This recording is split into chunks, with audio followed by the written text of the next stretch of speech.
Hello, everyone, and welcome to the NSE Finals Week here. I am Conro, and I am joined for the Finals Week with Pat. Hello, Pat. How are you doing? I am doing great, Conro. I'm so happy to be here for the final day of this NSE season. It's always a pleasure to watch the UK esports for students, and I mean, it's another season, it's another champion to be crowned. Yeah, it definitely is, and we're not going to see a brand new champion for this one because these two won the previous two. Well, Solent Cardinals won the spring one, and the two before that were won by Anarchists. And yeah, an interesting story with these two because Solent Cardinals have always been they've definitely been around this year, but the two finals that Anarchists won, they didn't play against Solent Cardinals in the final. They were against Tentacle League Inkbound and Portsmouth Paladins, essentially the other two big teams who neither of them playing in this one, unfortunately. But yeah, Solent Cardinals, when it was their chance in the final, they did beat Anarchists, and it went all the way to Game 7. So that was the spring edition of the NSE, and they're both here again. This is the winners' final, so this isn't the grand final. Whoever wins this will go through to the grand final, of course, with winning Game 1. The grand final will be we don't have bracket reset. It'll just be best of 7, and they'll take Game 1. So whoever wins here takes the advantage in the grand final, and whoever loses drops down to the losers final. I don't think it's been confirmed yet if the third place team is here who is waiting for them, but we will find out after this set. But yeah, for now, this is the winners final. It should be a very exciting game, Pat. They've already played each other twice in Swiss. One was 3-0 to one side, and the other one was 3-0 to the other side. Oh, so I guess there's a lot of scores to settle between these two teams. And we're going to start, of course, with a best of 3 of Turf Wars. We'll be beginning with the Robo-Roman, very much a classic of Turf Wars at this point. But both of these teams have played a lot throughout this season, so we're very ready for it. Yeah, definitely. I think Anarchists picked this one. It's all counter picks every single map, but map one is also picked by one of the two teams. I think it's kind of the home team, aka the team that's on the left side of the scoreboard, which makes sense because Anarchists almost always pick this map in Turf War, and it's quite easy to see why. They've got snipes on backline. Mesmerizer is their name on the screen there. And they love the bow, and they will just play it in Turf War. But yeah, both these teams very strong. Solent Cardinals have Yoshel, who is not in this game. I believe they don't play as much Turf War. Whether they're around for this for today at all, we'll find out in the ranked modes, I'm sure. But yeah, we go into Game 1. There's actually a bow on both teams, Pat, but one with Inkjet and one with Chunks. Yeah, we've got two different brands of bows, and with going in with Blue Dapples is going to be punished, but we can expect with to run forward and try to create chaos in favor of the Cardinals, as both teams are going to try to take back control of mid. Of course, in Turf Wars, the priority is to make sure that you have the big vantage positions that allows you to have control of as much of the map as you can. Yeah, and I didn't mention it at the start, but that's the perfect word to describe Wither's playstyle. It's just chaos. They love their Dapple Jewelries. They want to get in the other team's face, either getting the picks themselves or just creating a distraction for the rest of their team. You know, they kind of know when to back up when they really need to. They are able to do so, distracting the other team for a while, but jumping back. They do have Reef Slide ready to go. I'd expect that to be used aggressively shortly. The Inkjet is out as well. Some nice team play coming out from Solent Cardinals. They don't lose any players, and they do get 2 down. Tamer's going to try and counter with a stamp trade. That's not a bad trade on the side of the Dynamo, though. So Solent Cardinals have kind of found a way back into mid. Yeah, the rest of the Anarchists able to get back to their elbow before the Solent Cardinals could take control of the full map. They still have a way to go in, and they're fighting their way forward back. With the Super Chumps, they'll be able to get back in the fight for mid. And with a hammer to help, that's a double with the hammer. Beautiful throw right there. The Anarchists are getting on top of the map going into the last minute, Conrad. Yeah, really good recovery from Anarchist. I mean, we're playing Turf War, but honestly on this map's not too it's not too different from zones, because the splat zone is obviously top middle of the map, and it's very difficult. Whether it's splat zones or turf war, once you have control of that, you have to push their elbow, as you said. And Solent Cardinals weren't able to do that. It is a very difficult map to do that on. So as long as a team keeps the opponent from claiming their elbow control, you know, they're not out of the game yet. And Anarchists were able to recover with the reslide, is actually able to take out one, and they lost one elsewhere, button 4, so they're not really able to gain on that, and it's all going to be about these last 30 seconds. Yeah, that final fight to decide it all. A lot of advantage right now for the Anarchist. Cardinals need to push forward, they need to go in, and the jetpack will help them do exactly that. Can they get the splatted 3 down? They have a lot of control, Cardinal. All they need to do now is paint.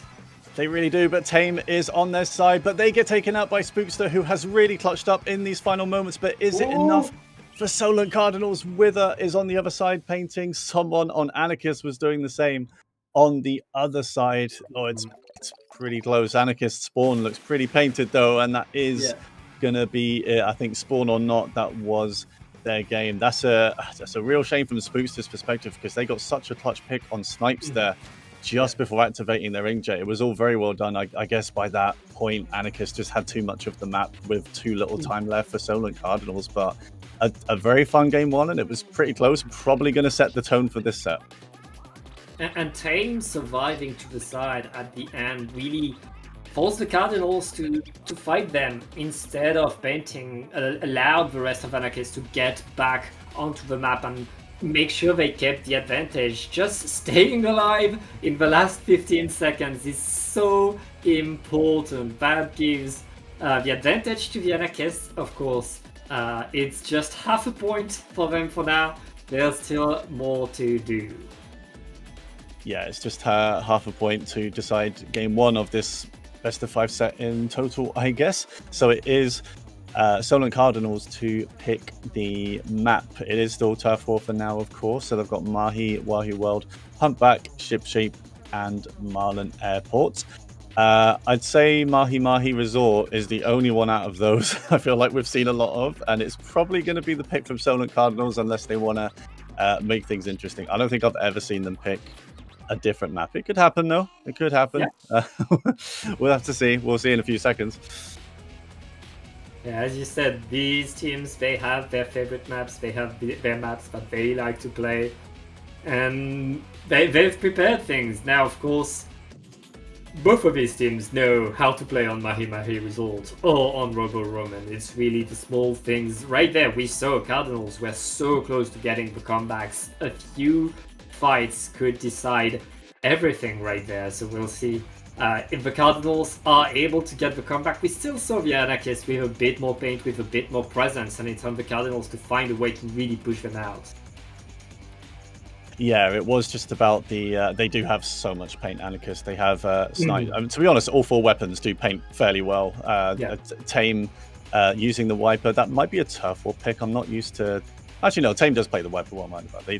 I still kind of see Tame as a 52, but they've not played 52 in ages. I need to remember they do play wiper, and they are very good at it. They used it in the Ultimate Chippy Championship, which was another kind of UK tournament that happened recently, and yeah, very, very good player. It's just a very strong roster all around. You've got Nebula, who is a UK champ. You've got Snipes, who's one of the best UK players.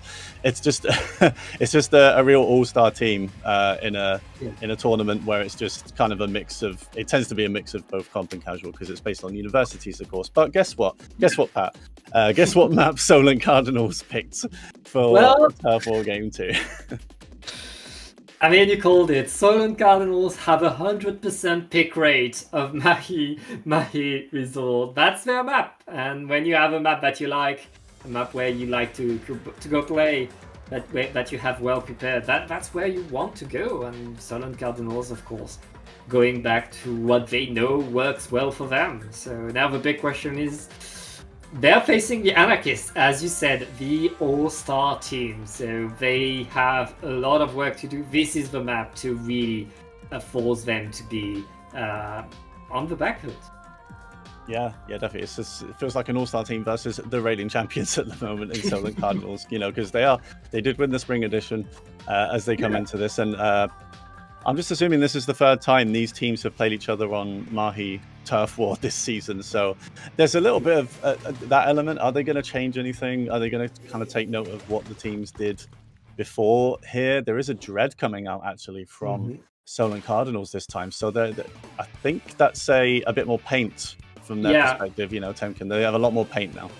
That's also 2 Reef Sliders that will allow the Solent Cardinals to simply go forward whenever they want and get into the fights. It's a risky move, but it's a move that can pay off if you can put your opponent off balance. And really, when you have Tame activating the hammer, well, Anarchist is not off balance right now. They are in full control of the map, and Tame is just in the opponent's spawn.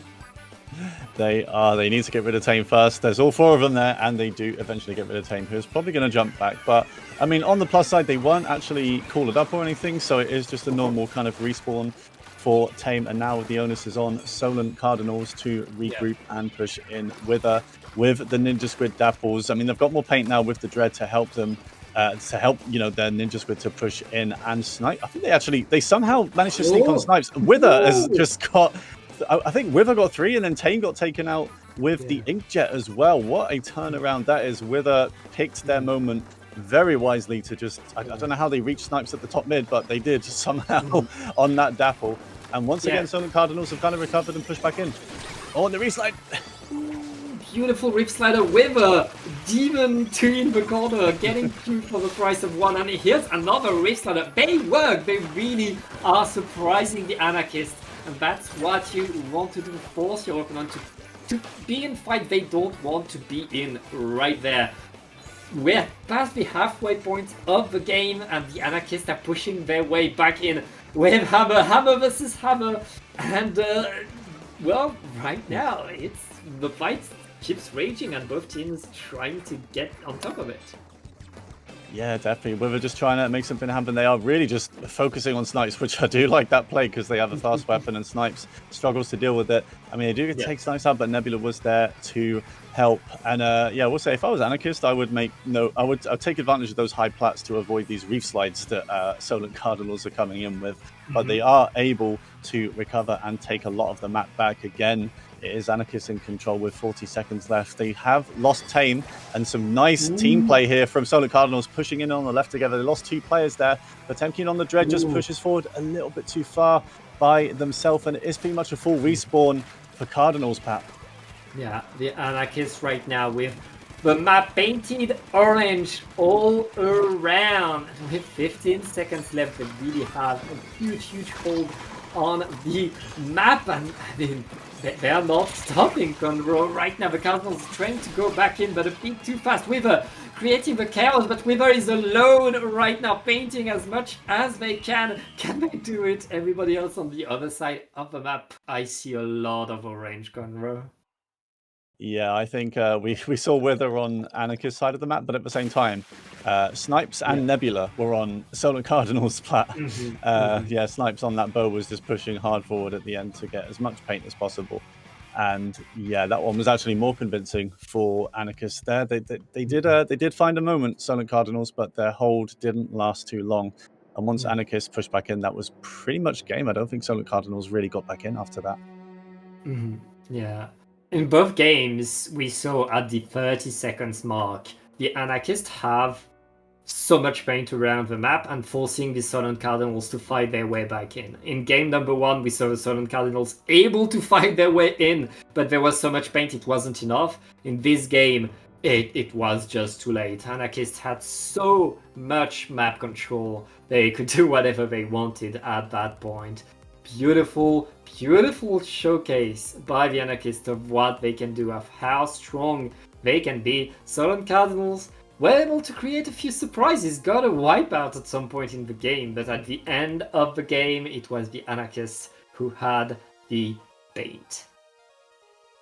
Yeah, it was a good showing by Anarchists. And yeah, even with the extra paint that Solent Cardinals brought to this one with the Dread, I mean, it paints really well. It's a little bit slow though, so I think Anarchists, you know, these aggressive front lines that they have, mainly in Tame, it was just kind of too much for the Dread to handle, even with the Reef Sliders they were getting. You know, Dread is a good weapon, but you've got to be so patient with it, and you have to like just space, because it is too slow. If if you let anyone get too close to you, you're probably gonna lose out. So in a game like this, you probably just have to paint for the front lines and just get dread.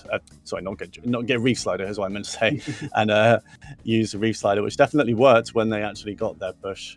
But yeah, so it's a difficult weapon to play for that reason. So sadly, it didn't work out for them there. But we are going to go into game 2, which is Clan Blitz. Once again, Solent Cardinals pick, and they have picked Scorch Gorge.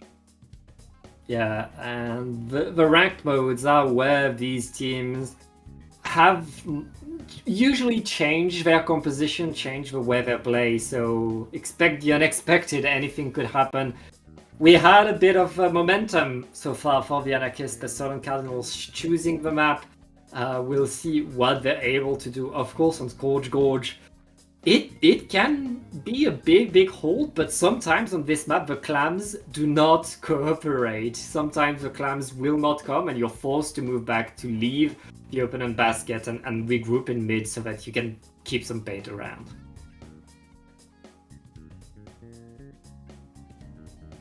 Conroy, you muted. My apologies. Don't know why I was muted, to be honest, but yeah, push that button. Yeah, it can be quite a difficult map to push on. There's kind of a right choke point. You do have the Greats, of course, going over the top, which normally you want a player there to either distract or just fully flank, but it has to be timed to perfection, because if anyone sees you on the Great, they're probably just going to punish you for trying to hold forward. So, just someone on the left. It doesn't have to be on the Greats. If you've got someone with an Inkjet, which Solent Cardinals have had so far, you can use Inkjet from that side, and it kind of plays a similar purpose. And Inkjet is aggressive, so you might be able to, make space for your team and get some picks along the way. But yeah, it will be interesting to see what these teams bring to this. Is Yosho going to come in now for Solent Cardinals, because it is the ranked modes? They do have a roster of more than 4, so whether they're not around today or not, we will see very soon as we go into this one. And yeah, Anarchists, I think they're quite comfortable with what they've been using. They do have the strong roster out at the moment, so I can't see too many changes considering how Turf War went for them. It's been working great. If it's working, no need to fix it. The Solent Cardinals is the team that really needs to adapt, and it looks like that's their roster, Conroe. That's going to be the team that they bring to the table. And, oh, well, here comes a brush and Julie Squelchers. It's been a million years since I've seen Julie Squelchers. Yeah, that's an interesting pick from Wither. I mean, I've no doubt they play them, but I don't think I've ever seen them on Julie Squelchers in competitive, at least. I just see them as the Dapple person. But yeah, maybe something about the range, or the paint, that they just prefer that. I mean, they can still definitely be aggro on VDS. They'll just have a bit more range and a lot of picks coming out. In fact, it is only Wither remaining on Solent Cardinals, who is going to just be able to jump out. So they're not going to get punished that way. But in the meantime, Anarchists have been able to form a push going. They've got 2 power clams plus some extras. Tame on the Ultra Stamp, trying to get something, but they have lost 3 players. They get 2 power clams and 40 points, not bad, but Tame has to retreat. Conroe, Spookster got a triple with the Inkbrush. Beautiful flank to defend and completely stop the push right there. Stopping, cutting the bleeding, and really saving the rest of the team. That could have been a much bigger push if not for that move by Spookster right there. But the Solent Cardinals now, it's their turn. They have the super clams ready. The big question is, can they get to the basket? And Tame is saying no. Tame is on the hunt with that Viper. Yes, they are. They're just going to be sharking around with, I think, rhythms. Inkjet comes out, but it gets quickly punished. But the Tame's Ultra Stamp comes out as well from the other side. Kind of a pincer move from the 2 specials. They get taken out as well, but it's kind of the end of a potential basket push by Solent Cardinals. I think they've lost their power clams, so it is pretty much back to square one. Wither and Spookster both pushing up, trying to make some space to just help them to claim mid at the very least. It is it is close to this one, that they have put 40 points on the board. Solent Cardinals, as you said, the really good triple from Spookster, because it could have been a lot worse considering how the start of the game went for them. With the Wave Breaker, they don't really have too many kind of aggro specials here to help push in. I think Spookster does have the Ultra Stamp. They have thrown it immediately though, and they haven't got anyone with it. I think that is going to be the issue for Solent Cardinals here. Actually, they do have two. They do have two Ultra Stamps. I'll just see. Yeah, they have the stamps. They have a way to move, but can they move forward is the big question right now. Cardinals, they have a lot of clams between the team, but they need to bring these clams to the basket. Beautiful cancel on the jetpack, but they're not able to open it. They can't open that basket. Anarchist with the iron defense will let the basket be open, but nobody can come in and score more clams. No, they can't. Tame's Ultra Stamp just put an end to it. Wither was able to just launch in and get a power clam, but none of the other teammates were able to help. A lot of Ultra Stamps. There's three players with an Ultra Stamp in this game, so we're gonna see it a lot. It is pretty much Solent Cardinals' only entry tool. They got two of them. So we'll have to see if they can use it. They haven't been able to too much so far. Snipes with a really good inkjet there, just keeping Anarchist back, Solent Cardinals back as they get more points on the board. They've pushed it down to 20. They do have the pity clam. I don't think anyone's there to grab that, but they've got more clams anyway, so it doesn't matter. And it's only the pencil, the snipe writer top left, desperately trying to keep Solent Cardinals in the game. Are they going to keep the basket open? It does close at least, so we are going to continue this game. Clams were too far away. They have to move back so far that the basket closed, and now the Solent Cardinals are still alive, are still in this game, but it's going to be rough for them. The Anarchists are very much still in control of the base, and they only need a few more clams to be your victors with the inkjet activated. Wait, there's no clams in the team. They don't have enough clams to KO yet, so the Solent Cardinals are going to stay alive. Yeah, it is Clam Blitz. As long as it's not been a KO, you are absolutely still in the game. That goes for any mode. Spookster trying to push top mid. I think they know Spookster is there, and we did say about pushing Greats. If they know you're there, you've just got to pick your moments to do it, because if they know you're there, you are going to get punished immediately. And it is 3 players down again for Solent Cardinals, so Anarchists aren't going to let them back into mid whatsoever. Wither did drop, but they immediately just have to jump back because they were just surrounded by enemies and enemy ink, so they weren't able to do anything. At this point, no, they've got to make a play. They have to try and get some picks here because there's 10 seconds left on the timer. They have the pity clam at least, so overtime will start, but there's 24 clams on Anarchist's side. They don't even need that many. They don't need anywhere near that many, but they're going to make all the powers just to keep Cardinals from making some themselves. And I don't know what Solent Cardinals do from here. They just have to hold forward and get a quad. It's pretty rough right there. With 2 players down, the overtime is going to run out on, and a super clam in the basket just to seal the deal. Anarchists took control of that game, Conroe. Anarchists really showing us that Turf Wars was not a fluke. They are here to win it and reclaim their crown. Yeah, definitely. That's they are just very comfortable in this set so far, and they're only 1 game away from making grand finals in NSE Summer against Solent Cardinals, who have definitely been their kind of main rival from all the previous seasons as we move into game 3, which is going to be tower control, I believe. But yeah, Solent Cardinals, if they want to make grand final, they are going to have to reverse sweep Anarchists here, who have come out 100% ready for this one for sure.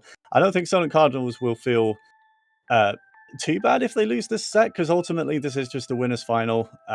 They'll go down to losers. They'll have a round to win at least to get to grand final. But if they get there again, it just means that Anarchists will start 1-0 up. So it's not the end of the world, but I'm sure they're not just going to take the set lying down. They are going to come out in tower control and come out fighting and see what they can do against a very strong looking Anarchists team.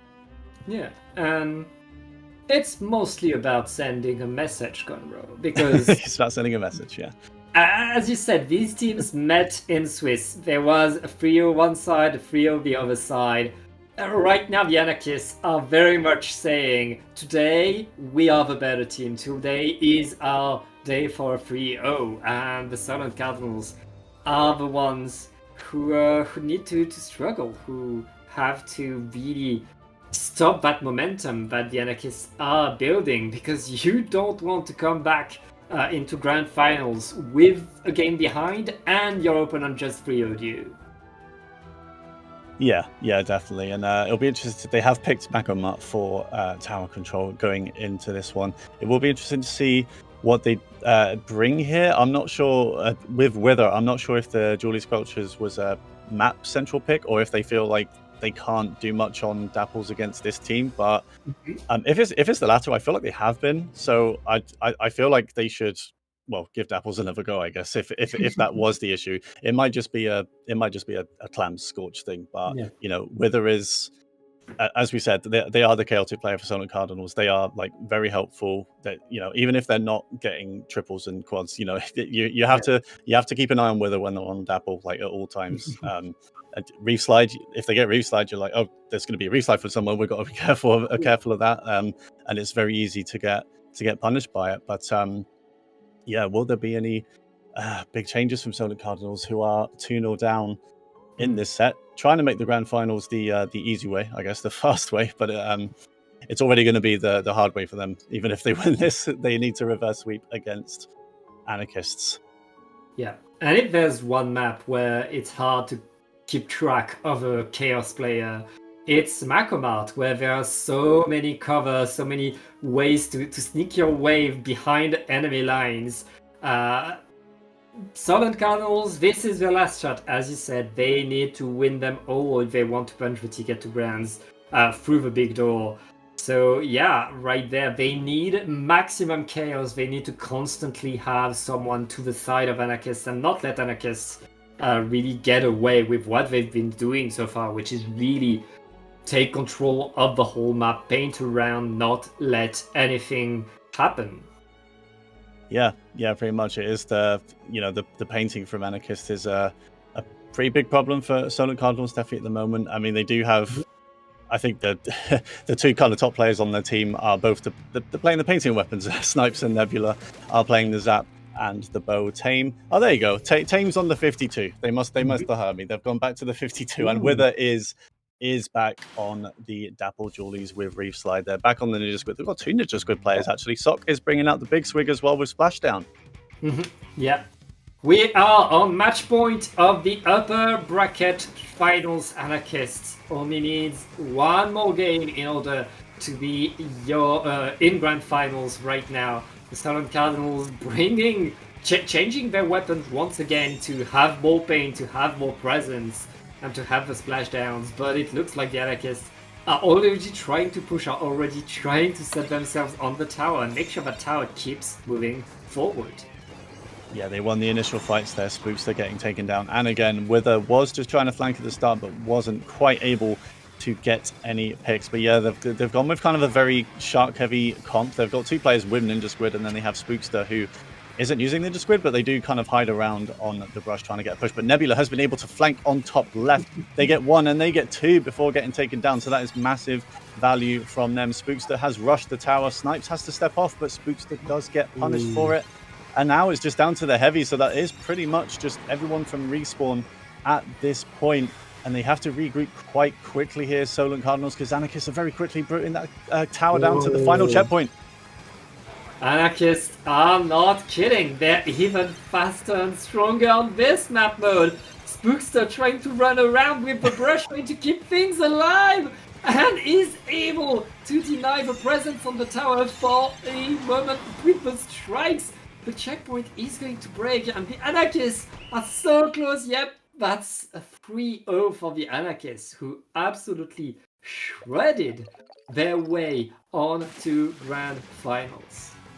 Wow. Yes, that was very quick. I will say quickly, Spookster, I do respect just running circles around the Brella. That was fun to watch at the end. The Brella did eventually back up, and the Brush got a pick on a super jump in or something, but yeah, sadly it just wasn't enough for Solent Cardinals. They were pretty much staggered from the word go in that game. You know, they lost the initial fights, and it never quite felt like they regrouped to kind of retake tower. And I think Nebula was able to get a flank onto top left, which is normally it's kind of a choke point on this map. You know, it's very difficult to push the tower past that area, because it's quite easy to just come in from spawn and defend that area. But yeah, I think they just didn't have the players up to defend Nebula flanking there, which at this point in the game had already happened.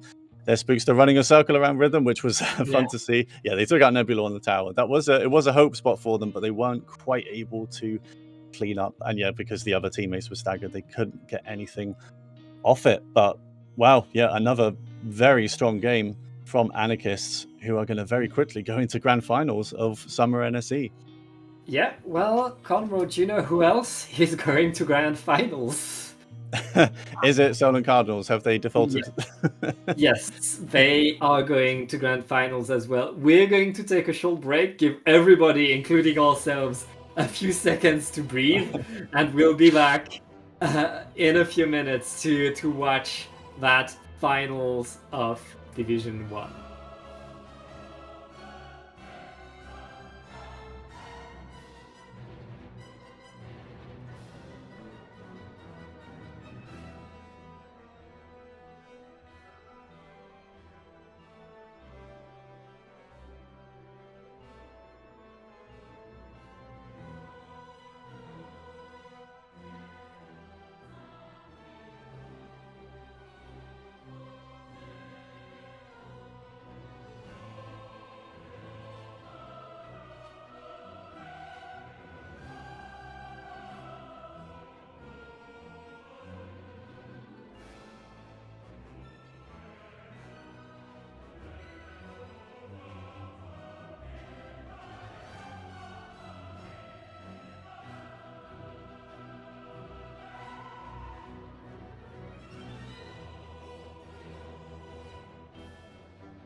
Welcome back, everyone, to the NSE UK Splatoon University League Summer Edition with Conroe, me, and Pat, my co-commentator for the Grand Final. We're doing an immediate run back of the set we just saw in the winners' final between Anarchists and Solent Cardinals.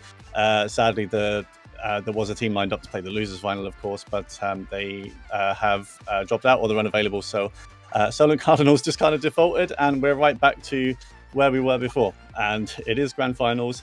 It is a double elimination bracket, but we do kind of I don't know what you call it, like an accelerated set here. There's not going to be a reset. Basically, Anarchists, because they're here on the winner side, they take game one, so they are 1-0 up in a best of 7 set. And as before, the game 2, I guess strictly speaking, is going to be a best of 3 turf war mini set. It just feels like we've had a bunch of mini sets to get to this point. These two teams have literally just played a best of 5, and essentially that was That was to decide Anarchists going 1-0 up in the grand final. So yeah, Pat, here we are with these two teams again. I don't know who picked this. I think presumably Anarchists, but they've picked Wahoo World for turf war, which I've not seen before. I think Solent picked it, but we'll see. Yeah, for one thing for sure, this is a different map. Wahoo World is not a map we see that often. It's also a map in turf wars where you're not forced to take control of top mid. You have ways around top mid, so you can just go paint all around the map and let your opponent stand on top. Of course, that's still a very dominant position that gives you a lot of control, but don't underestimate the power of just going across the map and painting everywhere. Yeah, absolutely. And I think there has been a slight change in the roster from Anarchist side. I think they've got Cool Clone coming in instead of Rhythm for this game. It was Solent Cardinals to pick this. I can confirm that. The ones that have come from technically the losers side, who are 1-0 down. And Cool Clone is actually the only one alive for Anarchist on the Dynamo on that ring. Wither was the one to take control of top mid early, and they are just going to kind of establish themselves there. They're actually going to push up on Tame straight away. And they traded that, so that's not actually too bad. Tame isn't able to do anything. They've got a pretty good claim of mid right now. Nebula is actually on the Nautilus, which is it's definitely what they were known for back when they fully played competitive in this game. They were on Zap last set, but they've switched to Naut, and it's paying off immediately, Pat. Yeah, that is a wipeout, which is going to give a lot of control over the map for the Anarchist team. He's not wasting a second. He's activating the hammer right behind the enemy spawn, but gets punished for it right now. Solent Cardinals fighting for their spawn, fighting for their presence, and pushing their way back into mid. Wither is already running into top mid with the Dapples and making sure that the rest of the team can follow through. Solent Cardinals, they're back in this game, Conroe. They definitely are. Wither was trying to shark on the wall, but I think a point sensor from Nebula actually spotted them, so they weren't able to do anything for it. And that is 2 players down for Solent Cardinals, who have kind of just been backed into their spawn here, all regrouping on the left, which is definitely a good play. But somehow an Ultra Stamp takes out another one without a trade. Tame is running right past everyone with the Ultra Stamp, and they're able to take out Spookster without getting picked off themselves. Can they get Temkin as well? Tame is on a tear right now. Although, having said that, I mean, they've still got all the paint, but Wither's actually got behind them and got the other 2. They're going to re-slide on Nebula, who is able to escape, but Wither's on a tear now themselves. They're on a bit of a streak. If they can keep going, they have been picked off, unfortunately. So it might be back to square one for them. Yeah, and right now, both teams still fighting for that control. The Dynamo is forced to wait. You can't push forward alone with a Dynamo. You're forced to have your teammates with you. The tactical are being distributed right at the 30 seconds mark. It's so important. Both of these teams are getting their drinks. They know they want to respawn as fast as they can right there. Wither going behind everybody. Meanwhile, fight for each platform is still raging. I see a lot of yellow. Yeah, there is a lot of yellow. Wither is again just trying to do something behind them, but it's just not enough to do by themselves. Reef slide, desperately use at the end, post whistle just to get some more paint. But I think, again, if this is going to be the game to Anarchists, pretty much just carrying on how it went in the winners final. They won the opening fight here, and even though Wither was able to kind of get behind and get some picks, they just weren't quite able to ever play off of that. And Anarchist did a good job of not fully wiping, let's say. So, you know, the players that were still alive, they were just a good anchor for the team to recenter around. It's as you said, the Anarchists, they are fast and they paint so much. They do not let any corner of the map unpainted. That's game number 1 of this best of 3 for them, but there's still more games to play, of course. And look at that, the Cardinals opened so strongly, getting 3 players down, getting control of top mid, having their paint around, but it was really the Anarchists' ability to get the fight back forward that really allowed them to get back top mid and get more and more throughout this game. Yeah, it pretty much there was a wipeout, as we see there from on the side of Solar Cardinals, which, I mean, it's like getting wiped out. It can be like pretty devastating for Control, honestly, regardless of mode. I do think like it's quite important to emphasize just not getting wiped, because even if you have one player alive, that is something that the other team has to think about. That one player might be able to either just hold them off for long enough or sneak around, kind of similar to what Wither was doing for a lot of this, and you know, get a couple of picks, and then the team might be able to play off that and come back in. But that's what Anarchist did pretty well here. They just never got wiped on a very kind of wide map like Wahoo World, and yeah, got the job done. They go 1-0 up in this other mini set. This like just constant mini sets we'll play between these two teams. And I think the map has been picked by Summit Cardinals. They picked Wahoo World, and now they have picked Humpback Pump Track. We're not going to see either of the maps we do tend to see. I do believe Summit Cardinals have picked this one before, though. I can see why, but with Wither on their team, though. Yeah, we are likely to see the Dynamos come back. This is the Dynamo map where you want to go fight for that hill. The presence of a mid is going to decide a lot. This is also probably one of the wider maps in the games. There is so much ground to paint on here. Whichever team has the advantage at the 30 seconds mark, even if they die, it is so hard to retake, to repaint everything, because it takes so much time. Yeah, it does take a lot of time to paint the map, and even if one player is able to kind of flank round, come back on turf, obviously you've got the whole ring around the outside, and you can just it's a very casual flank. You can just kind of go to the other team's side of the map, and these players can get quite a lot of value out of that, probably more than like what you would on Wahoo World. So, you know, if someone like Wither can do that, or Tame on Anarchist side are able to do that, it can be quite like, okay. Well, that's a Humpback comp if I've ever seen one. Oh, well, it's my favorite weapon. Yeah, they're doing it for you. Like it's a Congo fan club. It is. Well, thanks, Solar Cardinals. I love to see it. The V try. Some would argue it's the worst try. I'd actually argue it's the best. It's the funnest kit. I love Inkjet. They're all using Ninja Squid.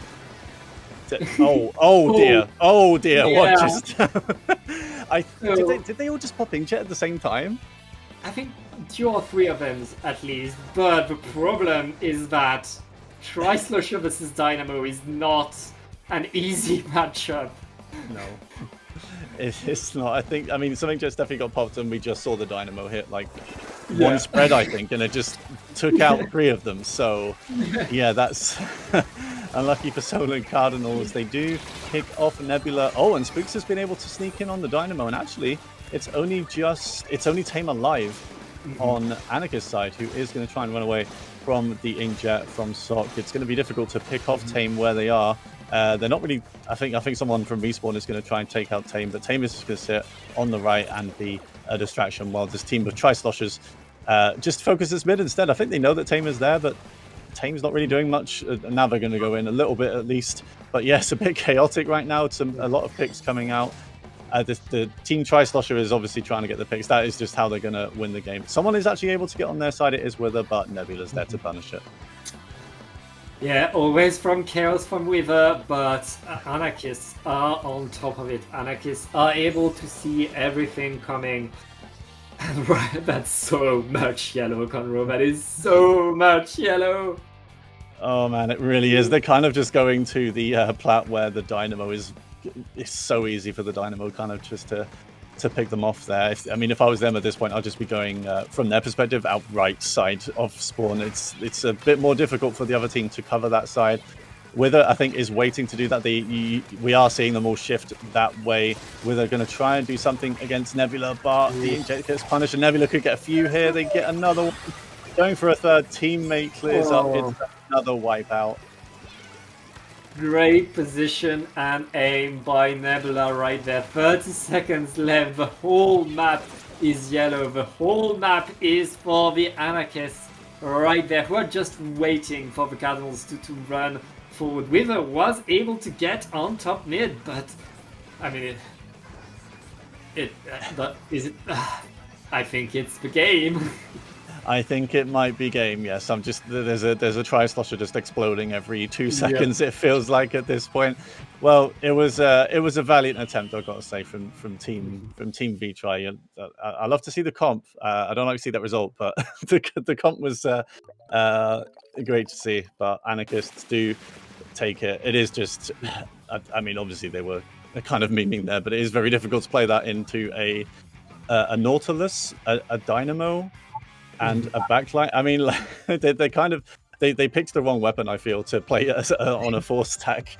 But they tried it. They tried it for me. I don't know if they did it for me, but I'll consider that they did that for me, just so I could see it. But yeah, that is the Turf War mini set going to Anarchists, which means it's 2-0 in the overall best of 7 set. Do you know of the caveman test, Conroe? Is that what it's called? I didn't know it was called this, but is that where, like, if your comp doesn't work against 4 shots, 4 smash shots? Exactly. Is that what that is? Okay, never heard it called the caveman test, but yeah, I know what that is. and the Tri-Slosher is a weapon that can paint, that can move, that can fight, so it can do a lot right there. Maybe not the most adaptative Tri-Slosher, no offense, but having a bomb is quite useful, especially against a Dynamo. But it's the kind of weapon that can adapt to a lot of situations. So if you're going to go with a meme comp, Tri-Slosher is not the worst move. Yeah, honestly, I mean, it's the best map for it. We can say that much, at least on Humpback. But yeah, it is. I think specifically the V-Try. I mean, yeah, you kind of said it there already. It doesn't have it has mist, which it can disrupt, but it's not going to get picked. And Inkjet is really fun, but it's not. It's not like the best special. It can definitely do work, but it has to kind of combo off things normally. So I think next up they should try Nouveaux, which have Cooler and Fizzy Bomb. They can throw 4 Fizzy Bombs at the Dynamo, and then what are they going to do? I mean, they're just gonna explode. But we are going to go into game 3, which is Splat Zones. I think this is the first time we're seeing Splat Zones. Yeah, we haven't seen Zones or Rainmaker, so we are definitely going to see both of these coming up. Solar Cardinals 2-0 down. Are they going to switch off the 4-stack of one weapon? We will find out. They might need to, if they are going to challenge Anarchists here, who are looking to go back immediately to winning ways. You know, we mentioned Solar Cardinals won the previous spring edition, but Anarchists won the 2 before that. So if Anarchists win, it's 3 in the last 4. They've been a very dominant kind of NSE team. For sure. You know, Solar Cardinals just getting that one upset last season, 4-3. But yeah, we're going to go to Zones Barnacle, though, so it is another new map. Yeah, and this is not a map where you want to bring 4 Tri-Sloshers. So if we see a quad weapon, it's likely not going to be the try. Yeah, unfortunately. The Slosher could work. just a good old V Slosher, which is, you know, one of the best weapons in the game anyway. So, but yeah, I'm excited now. I'm excited to see what Solar Cardinals does. Whether they bring like a proper comp, let's say, or just do that again. I'm excited to see it either way. Yeah, my money would be on Dreadbringer. Honestly, Reef Slider on here allows you to get back to the zone fast. And on this map, getting back to the zone fast is invaluable, because if your opponent is able to push you away, getting back to the zone takes so much time. That's 30 seconds, that's 50 points for your opponent that you have to kind of waste to wait to have your specials, to have everybody in the right position. It's very hard to push back on this map. Yeah, it definitely is. And I feel like it's quite kind of lockout heavy as well. If the team is able to set up on your stack, you know, you kind of drop from spawn into the pit area. You can go right, but I feel like anywhere you come out of spawn is quite obvious for the other team, and it's so easy to kind of just bunch up in one place and get taken out by high amounts of AoE, which is, you know, it tends to happen a lot in this game because AoE is very good. Especially things like Crab Tank or buckets. You know, I find Crab Tank quite good here because they can just set up on stack, and you know, it's very difficult. You can't really do anything against it, so you've just got to wait it out normally, unless you have a specific crab counter. But yeah, I think I think the teams are taking their time to decide their weapons here. So we'll have to see what they do bring.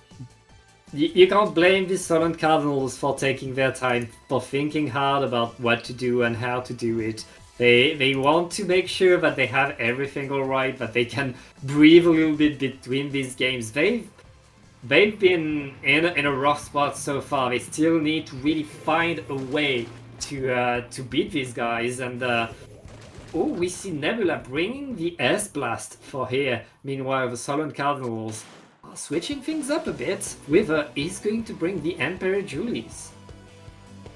Yes, they are going to bring the Emperi Jewelries, another different choice. I've definitely seen them use the Emperies before. I think it might be a good pick, actually, because it has Curling Bomb, which is just very nice to, you know, get in a lot faster. It's not the best sub in the world, but it is very good for that, just moving quickly, following it in. And Splashdown is, you know, it's punishable, but you do tend to at least get one with it, because it has quite a wide kind of spread with those 3 Splashdown shots. And it's not been a bad start for Solent Cardinals. I said that at exactly the wrong time. They've lost 2 players as the Ink Strike comes in, the triple Ink Strike comes in, and it is just Spookster, who is basically just going to have to back up. And here there are 2 of them in this pit area. As I was saying, it's so difficult to get back in, but nice positioning from the Dynamo to go top right and punish that. And right there we see Solent Cardinal pushing their way back forward. They're almost to the zone. They're able to apply penalty, but they lost 2 players. Conroe. Penalty was applied. They bought themselves some time. Yeah, they did buy themselves some time. They did manage to cat the zone at the very least, although it didn't last long. And Anarchist again just set up in a really good spot on their stack. Snipes is exactly where they need to be. You know, no one's really pushing in this time. Tame, I think Tame was the one that got punished last time, so they're staying a little bit further back. Spookster tries to go in with the tri-strikes, which, you know, as they should be, but they do get punished by Nebula, who is just sharking around with the S-Blast. Wither did try to just rush the zone and splash down, but they got punished for that as well. And time is very quickly running out for Solent Cardinals, who have now lost 3 players. Oh. Yeah, that's how you react to that one. Yep. Oh. Anarchists right now not leaving prisoners. They're just absolutely making sure they win every fight. They take control of every position. They paint every inch of the map, and they get their games right now. That is a 3-0 for the Anarchists. They are on match point. 1 more game and they will be your NSE champions. Yeah. Once again, it would be, as I said, 3 times in the last 4 seasons. Solent Cardinals, I don't know. They have to try something here. They are really up against it. You know, they won against these guys in Game 7 last season, but I will say that wasn't a reverse sweep. It was close the entire time. I'm not really sure what they could do here. I mean, Anarchists have they absolutely came here to win. And they are showing it. It's been a very clean streak for them today against Solent Cardinals is the only team they've gone up against. So yeah, it has just been a clean sweep. I don't know how many games this is now. 8 or so games in a row that they've won against Solent Cardinals, but yep, the Solent Cardinals just now have to win 4. well, they've got that going for them. You know, they've lost about 8 games in a row to Anarchist, but they only have to win 4 in a row now, and they could win. So we'll have to see how it goes in Rainmaker, which is the final mode we have to see tonight. Yeah. And one thing for Solent Cardinals is that Rainmaker is very volatile. If you make one mistake, if you get wiped once, your opponent can really grab the Rainmaker, go very deep in, and that one single push is usually what's going to decide the game. So we'll see if they're able to get the surprise, if they're able to get that one push that gets them back into the game. But right now, all the pressure is on the Solent Cardinals, and their final counter pick is going to be Scorch Gorge. It is going to be Scorch. Did we? Okay, that was last set. I was going to say, I feel like we saw Scorch Gorge not long ago, but that was Clan Blitz in the previous set. And we're going to see it here on Rainmaker for Solent Cardinals, as you say, to stay in this one, essentially, against Anarchists, to keep them from winning this summer edition of NSE. What are they going to do? I don't really know what they're going to bring at this point. They've brought a 4-stack. They've tried some different weapons out. Yeah, I have no idea, Pat. No idea. It's and Cardinals needs something big, needs something that Anarchist does not expect, that Anarchist is not ready for. They need something that's going to put Anarchists off balance. So yeah, we've seen them change weapons. We've seen them bring lots of different tools to the job. But now it's their last shot. It's their last attempt at finding something that works. Snipes, aka Mesmerizer, bringing the Wellstring. That Wellstring absolutely shreds the Rainmaker shield. Meanwhile, it's a double buckets on the side of the Solent Cardinals. Yeah, it is. Well, they have definitely tried something else. You mentioned Dread in the previous game, but it's actually come out here instead. It is the Horns Dread with Crab Tank, which is... I don't mind that pick, to be honest. It's not... Yeah. I mean, it's not... I don't know how it will do against the Wellstring, which is, of course, Snipes' pick on Rainmaker, and it is Anarchists who are making the first push, or maybe not. They've lost 2 players there. Snipes has to back up. Tame is trying to hold ground on the right. It is just Tame now, actually, to have the stamp ready to go. Wither's behind them, though, and that's a very, very good punish from Wither, who is going to try and make space immediately near the checkpoint. On the Riversider to punish the Dynamo. That's going to be checkpoint for the Solent Cardinals, able to get the lead right there. The pop is still going to be green for the Anarchists. With 3 down, the Anarchists are back on mid, but that checkpoint is so important. Everything after that checkpoint goes much faster, and the Anarchists are going to get a checkpoint of their own just to tie things up.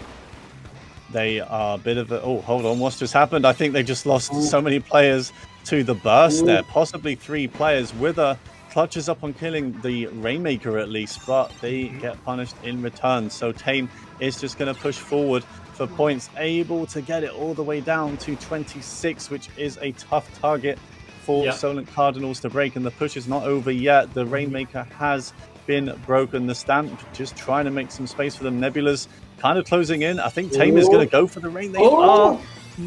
They pushed it to 10. How did they manage to do that? I will never know. And they get the repop because of the Wellstring. Solent Cardinals forced to grab the Rainmaker and throw themselves off the map just to get it back into mid. And they're able to win the fight. Right after that, they're going to have control of mid. So it is not over. Remember, Conroe, they broke the checkpoint. Now all they need is a good push. And I mean, they need a very, very good push because 10 is a huge lead. 10 is a very big lead on this map. It's especially against a team that knows what they're doing on defense. And I can imagine Anarchists will know what they're doing on defense, especially Snipes. I mean, Snipes is going to be the main issue here on the Wellspring. It's got, you know, it's got that kind of distance that you need. It's got so much chip damage from all the arrows. But Anarchists are doing a good job right now of just holding down mid. It can change very quickly. You know, Solent Cardinals, they just have to take some fights, which I'm sure they're going to do anyway, especially with on the Dapple. But it is Solent Cardinals, Anarchists right now, who are still getting the picks. Ooh. And that is even more. It's a wipeout. Surely it's going to be more points as well. They're going for the KO right now. They are at the KO. Just 3 points remaining. They're not able to seal the deal. Stolen Cardinals surviving this push by a hair, resetting the Rainmaker once again. They know they can't let the Rainmaker next to their KO goal. Like they can't allow that to happen. They know Anarchists are everywhere right now, and Anarchists, they keep going. They want blood. They want more. That's 3 down, Conroe. It is 3 down. They are not letting up Anarchists, as they haven't done for any of the last 2 sets against Solent Cardinals. Tame is just so aggressive on the Wiper, pushing up, getting picked, but Wither is at least able to sneak past and get the Rainmaker carrier, but the Reef Slide is not going to get Cool Clone or Nebula, although having said that, something got them after. I'm not exactly sure what, but it doesn't matter because Snipes has been able to jump in and is now going to go in with the Ultra Stamp. They just always have the players up. Someone has grabbed the Rainmaker. Whoa. Nebula going for it. Wither stops it again. It's just constantly on the back foot. I feel like they're just waiting to KO this at this point. 1 point! They extend their lead and in the last minute of the game. The fight for the KO is still raging. They didn't drop the Rainmaker. That is very, very rough. A wipeout, and that's Anarchists are NSE champions. Wow, well done to Anarchists for a clean sweep against Solent Cardinals, fully taking revenge for the spring season and claiming their title back. That is 4, I was going to say 4 in a row. It's not, because Solent Cardinals won the one before that. That is 3 out of 4 for Anarchists in NSE seasons. So congrats to them for winning the Summer Edition 2026 of NSE Division 1. And yeah, I don't really know what to say, Pat. That was they make quick work of both of those sets, I feel like. Yeah, Anarchists incredibly strong right there. Dominant of every aspect of the game. Their runner-up, the Solent Cardinals, fought hard, but it really felt like every step of the way the Anarchists were on top of the fight, were on top of the map, were able to get their victory, which means, as you said, they get back their throne that they had earlier in previous seasons. They get it back from the Solent Cardinals that took it from them.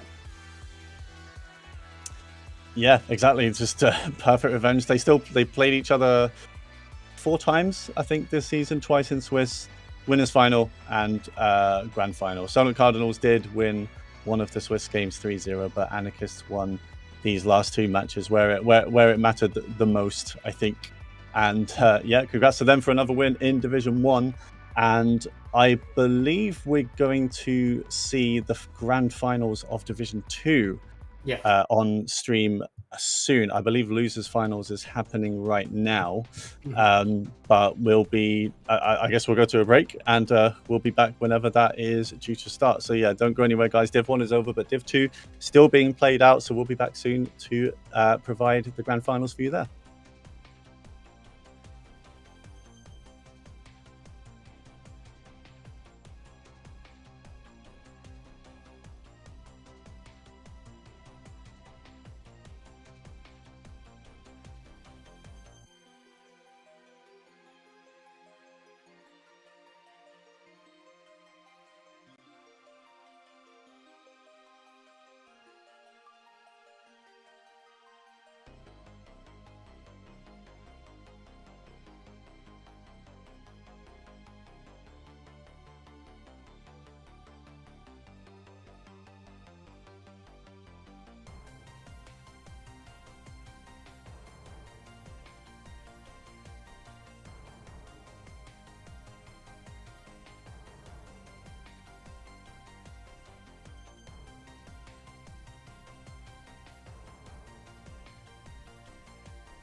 Hello, everyone. Welcome back to NSE UK Splatoon University League with me, Conroe, and my co-commentator, Pat. We did say we are going to go to Division 2 Grand Finals after seeing Division 1 Grand Finals just now, but we're actually going to cut into the losers final of this tournament with Uwawa alumni versus Portsmouth Palisades. And yeah, we mentioned this previously. Uwawa have won an NSE tournament before Division 1, quite a few. I think it was like 2 years ago now, but you know, they have experience. They still have some players that were active at that time. Portsmouth Palisades, if anyone follows NSE, Portsmouth normally have like 3 or 4 teams enter in a season, but for this summer edition, summer tends to be a bit more low-key, you know, players are away and stuff like that. So I think Portsmouth Palisades is the only team entering this season. They do have some players that were on Portsmouth Paladins in previous seasons, who is like, I guess Portsmouth Paladins are normally like the top Portsmouth team. Namely Duditude, I remember being on there. I think Sneaky has been on there before, possibly some of the others. Apologies if I don't remember. But yeah, we've already got a bit of a close set going here, Pat. It's 1-1. Yeah, and I mean, these two teams are pretty much institutions of NSE Splatoon, and we're glad that we get to see them fight once more. 1-1, as you said. We are, of course, in a best of 5, so we have. I mean, that means we are now in a best of 3 between these two teams to decide who is going to move forward onto Grands. Yeah, exactly. And I believe UCL is awaiting them in the winners' final of this one. So we are into. God, I do apologize. I didn't see the mode. It's Clan Blitz. Okay, it's Clan Blitz for game 3, and Kildy goes down early for our alumni. I believe Kildy and Archive were on that winning team. I'm not too sure about the others. Duditude is once again on the Silver Arrow Spray. That is their main weapon. They normally play it. They are just throwing fizzies, they are painting, and they are spamming Reef Slider, and they do get value of it out from it pretty much straight away. The basket is broken. Tabri has another Power Clan ready to go, but they are just going to hold it. Just 20 points on the board. Not too much of a push for our alumni to worry about, but they are going to try and turn this around pretty quick, Pat. Yeah, they're going in, and with triple slash down, able to create a lot of space right there. And with that splat on the bow, that is Warwick getting control of the opponent's basket. They don't have a super clam ready for Kildy. Is going to grab that final clam. No. Oh, they missed! They missed the basket! Oh, they did. It's on the edge. Can you jump up and get that? I don't know. It's right on the edge of the platform. They were just a little bit too short, and the power clam it goes anyway. So yeah, very unfortunate from our alumni there to possibly get some points on the board their side, but they still do pretty well. I mean, they're getting the picks, which is the most important thing right now. Kildy with the Kraken, they're going to drop their clams, but it doesn't matter. They're going to go in and cause havoc on the other side. Not quite able to punish that roller super jump. They did somehow jump in and get away with it.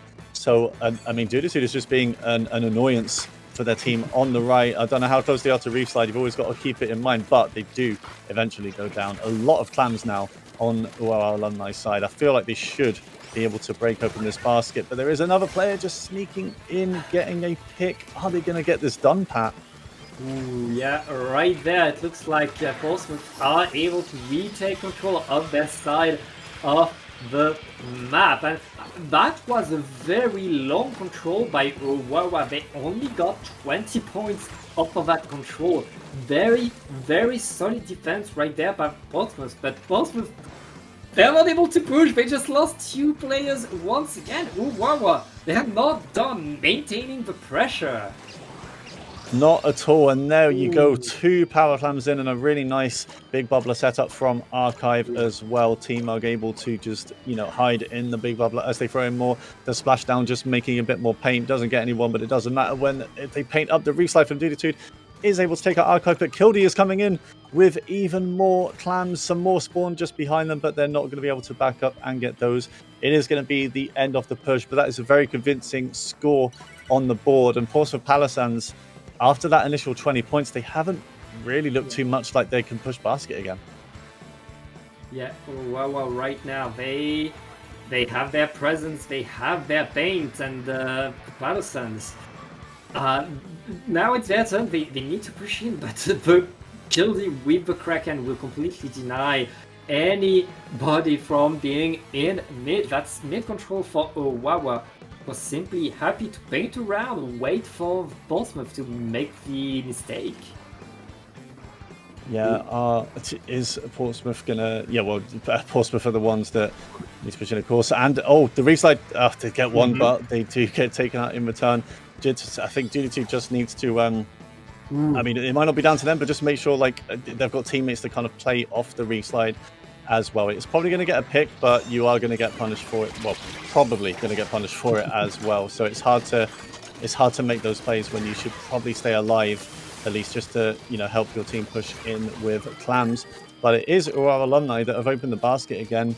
They're not able to get through their penalty score yet, but there are some more clams, so they might be able to, because it is only GD2 to stop them on the aero spray. They do still have control of the right. They don't have any clams. It was 2 more points on the board, I think. But yeah, Portsmouth Palisades coming back in now. All their players are up. The reslide comes up again. 2 players down for our alumni, so that this might be a chance for them. Yeah, right now it's a chance, and it's the final chance. There's only 15 seconds left in the game. Bazooka is not going to find a target, but there's still a lot of possibilities. 2 down on Portsmouth. That's 3 down. They lost their super clams. It looks like this game is going to go the way of Wawa, who are going to the basket. They want to end it right here, right now. And they will, with that power clam going in overtime. It was a pretty dominant showing there from Wawa alumni after the initial basket break from Portsmouth Palisades, which just got there. That was just a single power clam, just 20 points on the board for them. But after that, it was all Wawa, just very coordinated. They were only seemed to be losing 1 or 2 players at a time. They never got wiped. They never gave up too much space, and just playing off each other very well. I mentioned at the start they do have at least 2 players that were on the side, the team when they won. That's Archive and Kildy. I'm not sure about the others. They may have been as well, but you kind of see that they're just quite well coordinated. They've been playing together for a very long time, and I feel like it showed in that game we just saw. Yeah. And that game showed the importance of having your push to the basket be solid. If you just have one player who throws a super clam, misses the basket, then all of your team loses coordination, you're only going to get 20 points. But if you have the whole team going on that basket, putting a bubbler right under the basket, you're going to have so much time, so much space, and so many points will come out of it. It's very much in Clan Blitz. You want these big pushes, these big holes of the basket. Yeah, exactly, and that is definitely what our alumni did a little bit better there. They definitely had the tools to kind of set up a push around the clan basket. Big bubbler is just if it can get in, it's a very good special, as we see there. And on roller, it's one of the easy weapons to go in with, just because it has curling bomb, so you can kind of just follow the curling bomb in. Even if they've still got players alive, you're able to get in and cause some havoc with that. And I didn't really register it during the game, but all our alumni are bringing a very aggressive comp. They're going no backline. They do have a caller still, but pretty much everyone else is just an aggressive frontline weapon that just gets picks. So yeah, that's definitely how they played, and it seemed to work. The backline was the big bubbler, pretty much. Here we have a special. We have 5 seconds of a super jump spot. The rest of the time you're on your own. Just do what you can. Yeah, pretty much, and it definitely worked. It's definitely worked. I mean, it was quite difficult for them to push through the bow from the other side. Sometimes I do think they did a pretty good job of just like holding out as much as they could. It was eventually too much for them to kind of do alone, but our alumni do go 2-1 up, looking for a place in winners final of Division 2. They're on the doorstep. They only need to win 1 more, and the counter pick from Portsmouth Palisades going into tower control is Inkblot's Art Academy. Yeah, Inkblot very much the classic tower control map, has been the classic tower control map since Splatoon 2. And I mean, for NSE, have going to a university, that's very much fitting. Yeah, that's true. We've probably got some art majors here. Surely we do. So surely some people are on some arts course. They're Splatoon players, you know.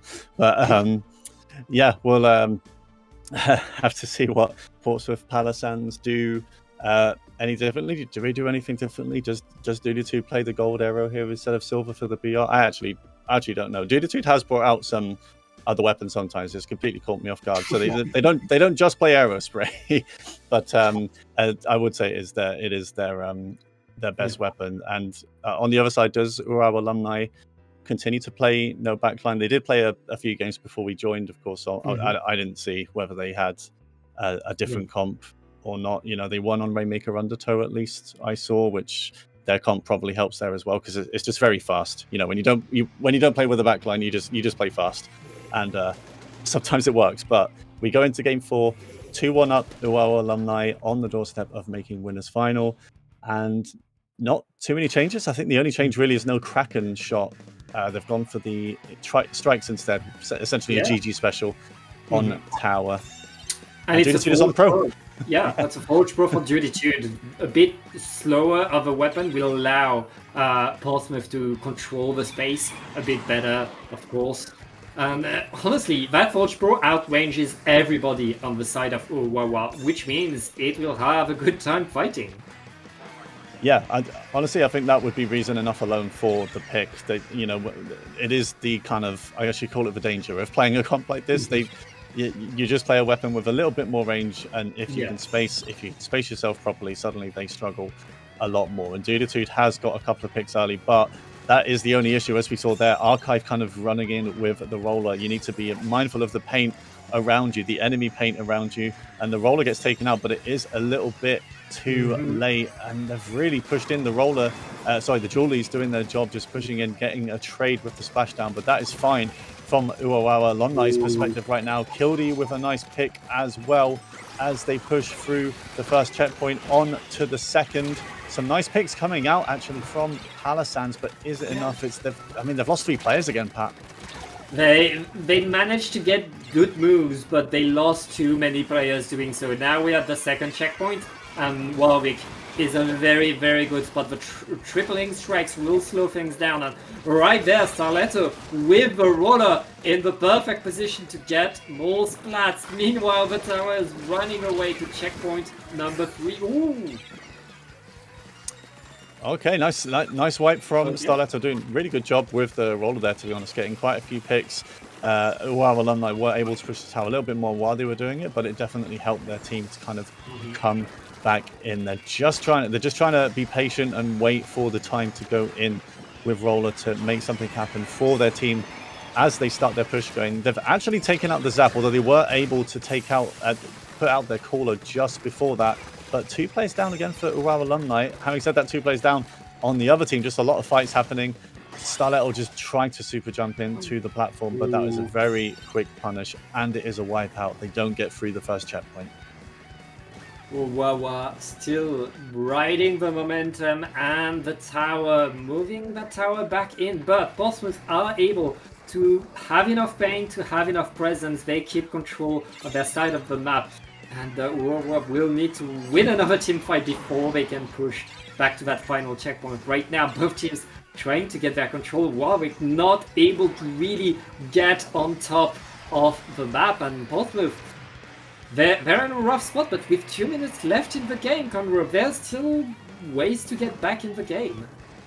Yeah, there definitely are for Portsmouth Palisades. I'm not really sure what to suggest for them, because I think they are all playing quite aggressive anyway. They could maybe play more aggressive, just go for the picks, because you are going to need them, especially when they've got a player with triple link strike. That was a nice counter pick with that roller, though, to be honest. They looked like they were going to get that one Starletto, but the other roller kind of turned for them in enough time just before the bubbler came out. But Urawa Alumni are just doing a good job on defense, to be honest. They do regroup pretty well. You know, they're super aggressive when they're trying to push, but on defense. They don't seem to stagger too much. Starletto is just constantly, they're doing exactly what they need to do, just like constantly going in, and eventually it's going to work. And this time it did that. It's definitely going to be this checkpoint for them as they move towards the second one. This is the opportunity for Portsmouth. They need to move in. The Pattersons are taking a lot of space right there. It's 3 players down. The strikes are only slowing down this team as they are coming back into the game. Checkpoint 2 is broken. Coro, we could see a comeback right now. I think we're going to. They're just constantly getting the picks, and a desperate push for tower from the Jollies doesn't pay off. Duditu's BR is ready, and the zap goes down as well. They're staggering. I said they didn't stagger much before our alumni, but now they are. It's a wipeout. Portsmouth Palisades eventually find a way to do it. They did just keep holding forward. The roller taking decent kind of off-angle position, or positions to flank from. And we got an overview there of just Portsmouth Palisades just constantly dropping like players. They just couldn't quite regroup. I think the triple ink strikes came out at just a bit of an unfortunate time. I think the T-Tech was the only one alive, so you can triple ink strike tower, but if no one's there to play off it, they're just going to step off tower for a few seconds and then happily step back on it. But yeah, wow, incredible push from Portsmouth Palisades, who were on the back foot for most of that until that moment. And it is 2-2, Pat. We are going to see a game 5 to decide the team that goes through to winners final, a grand final, I should say. One game to decide it all. It's going to be on Splat's zones. And I mean, what a comeback right there by Portsmouth Palisades. They had to wait. They really had to wait for the right opportunity, but they had the pop-off from the roller going around, getting more splats. And at the end of the day, Portsmouth Palisades able to get not just back into the game, they got their KO, their wipeout. They really, once they got that momentum, once they found the way to fight that team, they had it all, and there was no way to stop them. Yeah, it just looked so dominant from them, really. I mean, from our alumni's perspective, what was there a way to stop them that just kind of evolved? Maybe not. I didn't see exactly what was happening, but they were absolutely. I feel like they never had like a full team up, like from pretty much like the moment the push started. So I don't know if there was a bit of like panic going on, like we have to stop tower. I'm going to go in, or maybe they didn't see where the roller was, because the roller was taking some pretty decent positions. They had the paint around to kind of shark. Maybe they were getting some picks, but yeah, Portsmouth Palisades do clutch up there. They do punish our alumni's kind of staggering there at the end. So game 5, I think it is going to be, it is our alumni's pick for splat zones. I'm not sure if they've picked it yet, but this is going to be an important pick to decide if they get to grand finals to play against UCL. But I think they're still deciding. They've got a lot of pressure on game 5. We haven't seen many of these, but we are seeing one on the final day, thankfully, in Division 2. Yeah, and Conroy, you were talking about the fact that you take a risk when you run a composition that's only short range. And one of these risks is you can't paint at a distance. So the opponent's roller can shark you. They will be able to attack you before you're able to paint them away, because I mean you can't paint from a distance, and this is really we're paying the price for not having that kind of comp. But we're going to go on to Macomart, a map that it is very, very good if you have short range weapons. It definitely is. I mean, if the backline at least can still kind of hang back if they want pretty unchallenged. But the thing about Macomart is there's so many routes you can take. There's essentially mid, there's the left flank, there's the right flank, and there is left stack and right stack as well. So there's a lot of directions these players can take to charge you down and to get around the back and flank.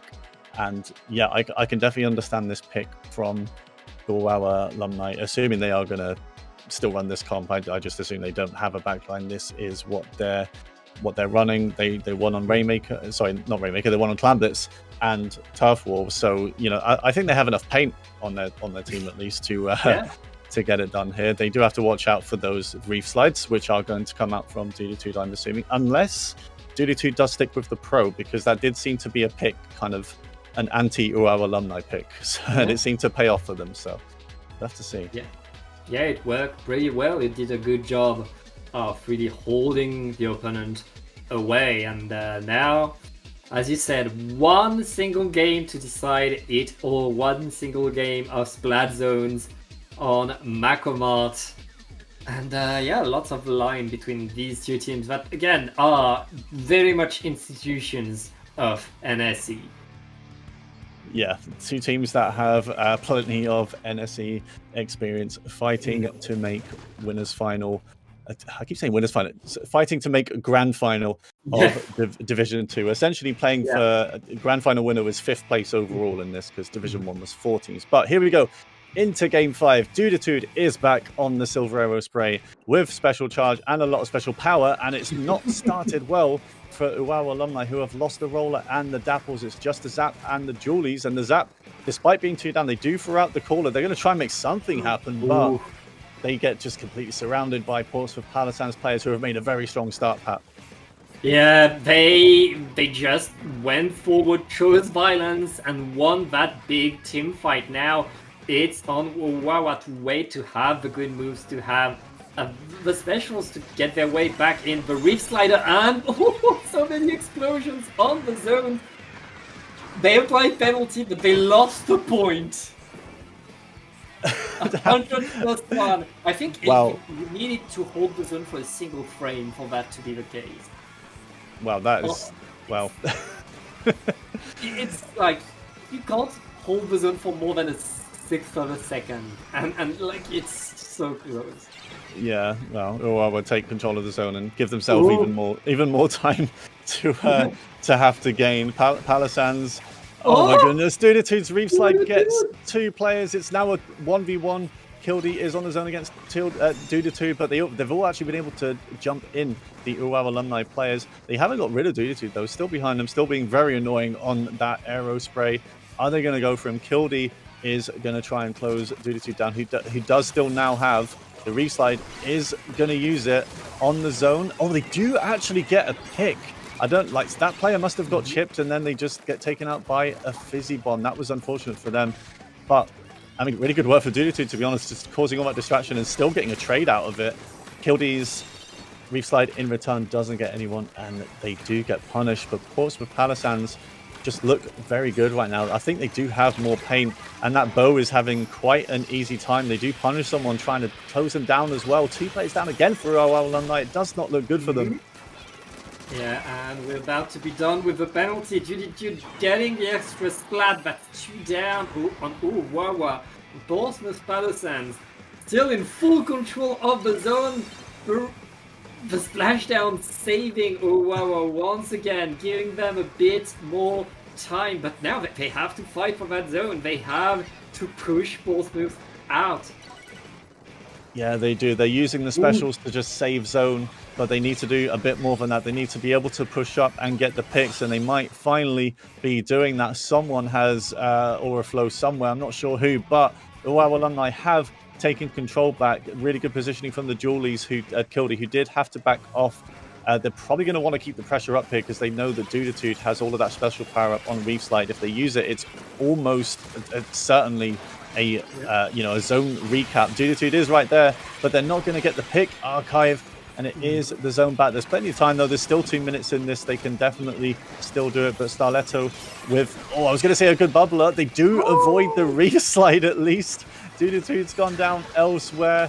The roller is still alive. The UAU alumni roller actually goes down. They do take them out eventually. And Dude drops down, not charging there. Now they're going to go back and charge it. Yeah, almost get punished by the Julies. But that's what they're going to need to do against Portsmouth Palisades if they want to win. They have to get rid of these specials, which are just going to come out constantly, like that. And that is another 2 picks. Yeah, both teams have their specials to very quickly retake the zone, make sure that it's painting so fast, and especially on here because it's plus shade, the explosions works so well. And I mean, we're in the last minute, Conroe, and both the Palisades, they're close to getting a KO once again. One needs to fight, needs to paint. They are on the zone, they reapply penalty, and they have the numbers advantage. Now, the big question is, can they hold that zone? Can they hold it? Davino Duditude is flanking around the back. I think they do, but Duditude has that reslide ready, and out it comes. No pick from it, and there are 2 players down from Uwawa in the meantime. In fact, now it's just the Julies who is joined by the roller, but Portsmouth Palisades have looked very good this game. They are able to reach at all times. Really strong backline work from Bags on the bow, who, as we said, they just can't really touch them. Uwawa alumni, they have no range to deal with it, and it's proven to work very well for Portsmouth Palisades. The timer is going down. Desperate times for Uwawa alumni, but it's not going to be enough. Portsmouth Palisades 3-2 against Uwawa alumni, and they will be going to grand finals. Yeah, that is a great final game by Portsmouth Palisades. They really took control of that zone, of the stacks, of the map, and really outpacing their opponent, able to really move forward so fast with these reef sliders and their splashdowns and all these explosions.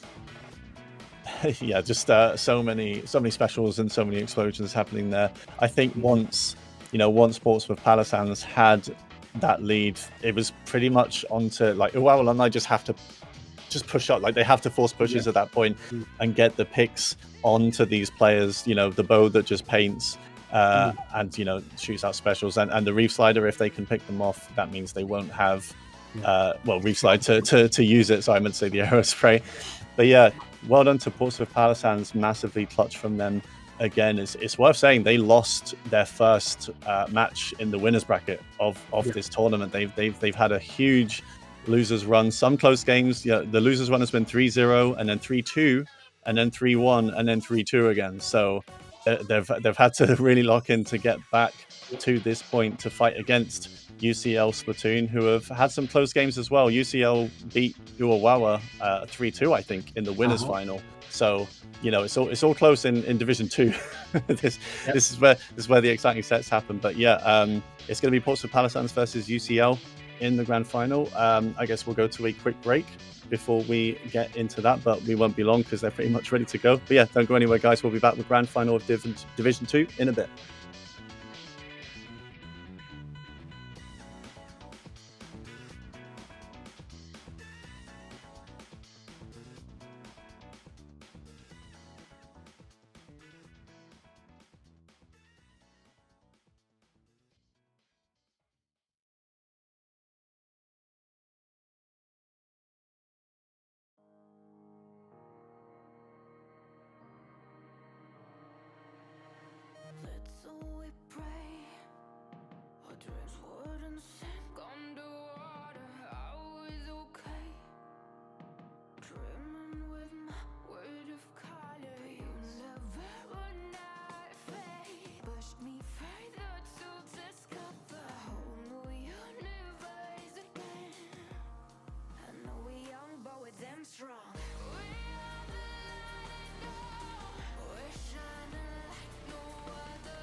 Welcome back, everyone, to NSE UK Splatoon University League with me, Conro, and Pat. We are here for Division 2 Grand Finals. We saw Division 1 Grand Finals earlier. We've seen Division 2 Losers Final just now. Portsmouth Paladins clutching a Game 5 to win that one, and they are here in the Grand Final to fight the team that hasn't lost a set yet, UCL Splatoon. And like the Grand Final of Division 1, it's going to be a weighted set, so they go 1-0 up. There's not going to be a bracket reset. UCL Splatoon just take Game 1 as they are here as the winners. So it's going to be best of 7. We are going to still start with the kind of best of 3 mini set turf war, which UCL Splatoon choose the first map. It's Mahi Mahi Resort, of course it is. And yeah, UCL, I'm not too familiar with this team in NSE, but I have noticed they have Johnny on their team, Pat, who is a very old time UK comp player, used to be on Spark. So I'm excited to see them in action. Yeah, some names are well known, some names we're always happy to see again. But they're facing Portsmouth Paladins, who are on fire right now. They're coming very, very hot. We'll see if UCL Splatoon has maintained their aim while they were waiting in Grand Finals. And I mean, Turf Wars is a good way to de-rust and get ready. Right now, it looks like Portsmouth Paladins are opening pretty strong with a very good team fight. Yeah, very good team fight from Palasans coming out, carrying on from the previous set. They just played against Aurora. They're against UCL here. Johnny is opting for the Custom Buster, which is of course a very good weapon for getting picks. It doesn't paint that well for Turf War, but they are helped by 3 players on weapons that paint very well. But it is also Palasans that are starting really well here. Dudetude is, of course, on the Silver Aerospray again. A really good weapon for Turf War. It paints so much, and it's going to have Reef Slider out all the time. Johnny is just waiting for a chance to get back in. They do get a pick, but it's not worked out for them because they get taken down, and Dudetude's Reef Slide is able to get one as well. And now they've just pushed on UCL's side of the map. They just can't deal with Dudetude. There's players everywhere, just players ignoring each other as well. But Dudetude does eventually punish them for that. Oh god, so many players going down. It's just the heavy edit on UCL, who are basically about to square one out of spawn. Yeah, right there. Big control by Portsmouth, who are going in, getting more and more. If you're able to fight your opponent right under their spawn, that is such a power move. That means right now UCL needs to win 2 fights in a row in order to get back into mid. Yes, they do, and Johnny is just trying to make something happen. They can throw the point sensors to mark them, but they need something to be able to play off that as well. Dudetude again with the Reef Slider ready, just waiting for someone to drop. I think Johnny has dropped actually. Johnny has taken to the ground to try to fight. Someone does go down elsewhere, but Johnny isn't going to get too much for it. But the Reef Slide punish. There you go. There's a nice Reef Slide counter on the player that just loves Reef Sliding everywhere. And 2 players down for Portsmouth Paladins. I think they actually lost 3 there, so this is a really big chance for UCL to make some room here. And actually the bow has jumped out, so essentially UCL have some free reign of mid here, Pat, to get some paint back. Yeah, UCL Splatoon right now with a lot of control over the map. Portsmouth Paladins going into the last 30 seconds. Need to paint around, need to retake control. We see Dude with the Aerospray, painting for the Reef Slider, getting the splat thanks to it. And right now it's 4-2 for Portsmouth, who are getting more and more paint, more and more map control. The splashdown is retaking some space, but I don't think UCL has enough presence on the map to really paint. It's pretty close, though.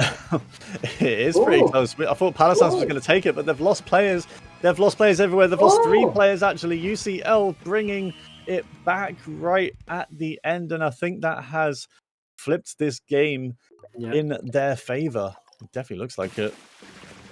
And it has 8% in the direction of the team that is already 1-0 up, having got here from the winner's side of the bracket. Good stuff from UCL to clutch it up at the end. There was, they brought it back with about a minute left, and it kind of swung back to Portsmouth Paladins. Dudetude kind of dropped right and made really good work of it. They distracted for a while. Reef slid to punish a player that was caught in the middle of it. But I think elsewhere, UCL were just getting the picks they needed to open the way for them in the dying seconds of this Turf War game. But I mean, that was a really close game, but both teams pushing back and forth a lot. Palisades just took a really commanding position in like the first half, but you know, UCL they just played patient, played together, and they got their moment eventually. Yeah, right there. And 8% on such a small map, that's almost nothing. That's one reef slider pretty much.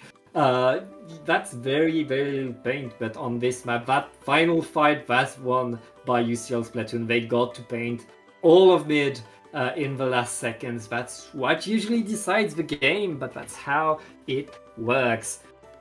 First point goes to UCL Splatoon, but it's only half a point. Of course, Portsmouth Palisades needs to come back and they get to decide the map. They do get to decide the map. Will they pick what they did in the previous set? Although, to be honest, we didn't see that on stream because that was before we joined them. So I don't know what Portsmouth Palisades likes to go for here. But yes, It is 1-0 to UCL in the mini set. If they win one more, they will be... I mean, it's a bit strange. They will be 2-0 up in the best of 7 full set against Portsmouth Palisades. But yeah, UCL, I mean, I kind of mentioned it before, you know, Portsmouth Palisades have had to grind through losers. They were in losers round 1 in this, and they've come all the way here. They had a couple of game 5s to go through. And but UCL from the winner side, they had a couple of close sets as well. I think they had a 3-1, and the winners final against Urawa was another game 5 as well. So it's, you know, all these teams are kind of very close together in terms of, you know, ability and being able to win these games. So hopefully this Division 2 Grand Final is going to be an exciting one. And Palisades have picked their map. It is going to be Humpback again. Humpback Bump Track. I mean, we've seen this map with weapons, but we might not see again. But also we know that buckets and rollers on here are very, very strong and have to be really... You have to pay attention to these. Yeah, definitely. Are we gonna? Is anyone gonna take inspiration from the what was it, Solent Cardinals quad V-Try comp we saw in the Division 1 Grand Finals? Probably not, unfortunately. But yeah, it is always an interesting map on Turf War. It's. I mean, I like this map in general anyway, but it is actually, like, even in Turf War, I quite like it because it's just such an interesting map for. Like, it's so wide, and like you can pretty much go anywhere in Turf War. Both the rings at the side, they're completely open. We're absolutely going to see players from both these teams, you know, take advantage of that. Duty2 is probably just going to go. I would not be surprised if Duty2 just runs to the other side, gets a reef slide, and just goes from there and just paints behind them. You know, it is a very fun Turf War map for that. It's very chaotic. So, you know, and Portsmouth Palisades were the team to pick this one, so they probably have some kind of plan going into it. And it's a different way to paint that what we had on Mahi Mahi Resort. Mahi Mahi, very small with a very flat and small surface. Here, this is huge, and we have so much elevation, so many different hills to contend with. Right now, it looks like our teams are ready. Let's get in the second game of Turf Wars. Let's get into it, and Chunky has switched to the mini Splatling for this one. A lot of paint coming out from that. And Johnny, I believe this is the weapon that they were kind of known for in comp back when they played the game a lot more junior. They are, yes, a very good junior player. They're probably more used to it having ink armor. Johnny's all active in Splatoon 2 when it did have that ridiculous special, but it is still very good here. It can throw out 2 bombs very quickly, paint really well. And Big Bubbler's no armor, but it's, you know, it serves kind of a similar purpose, and it's good for that. Oh, they kind of get picked off by Duty2's reslide there. I don't know if they were expecting Duty2 to pop that earlier. They had a wall right there they could sit behind, but yeah, they get picked off. So good work from Duty2 on the reslider. No team taking, you know, too much command at the start of this, just making sure they paint up. Although Tabri gets a really good pick, and that caller's come out. I'm not sure if anyone's there to take advantage of that, but on the other side, actually, M is just kind of sitting here, and they've got a reslide ready as well. I'm pretty sure they're just waiting, and what an ultra stamp throw that was. Yeah, no hesitation, hammer to the face. Our players are all around the map corner right now. They're really trying. They know you have to look at every angle because this map is so big, and right now UCL Splatoon are kind of waiting as there is a lot of blue around this map. Yeah, there is. Portsmouth Palisades are everywhere. All-Star Leto gets a nice pick on Johnny. Starletto's kind of on, and in fact, Bags is with Starletto as well. The bow, they've kind of pushed on UCL side. It's getting to that point where I'm starting to wonder who is on either side, which side they're spawning from, because everyone is just everywhere. But it is Palisades that have really pushed now. Tabri is watching the left side if anyone from UCL wants to drop that way. Tabri hoping to punish that. 2 players down again for UCL. They've lost. They can't get rid of Bags is in a very good position on this bow. Really good positioning, but we saw this in the last set as well. On bow, no one could really touch them. The mini is the closest in terms of range, but yeah, really good position. And now they're helped with. They get help from Starletto, who does get a pick, and UCL really struggling to get out. They are 2 players down now, Palisades, so this might be a chance.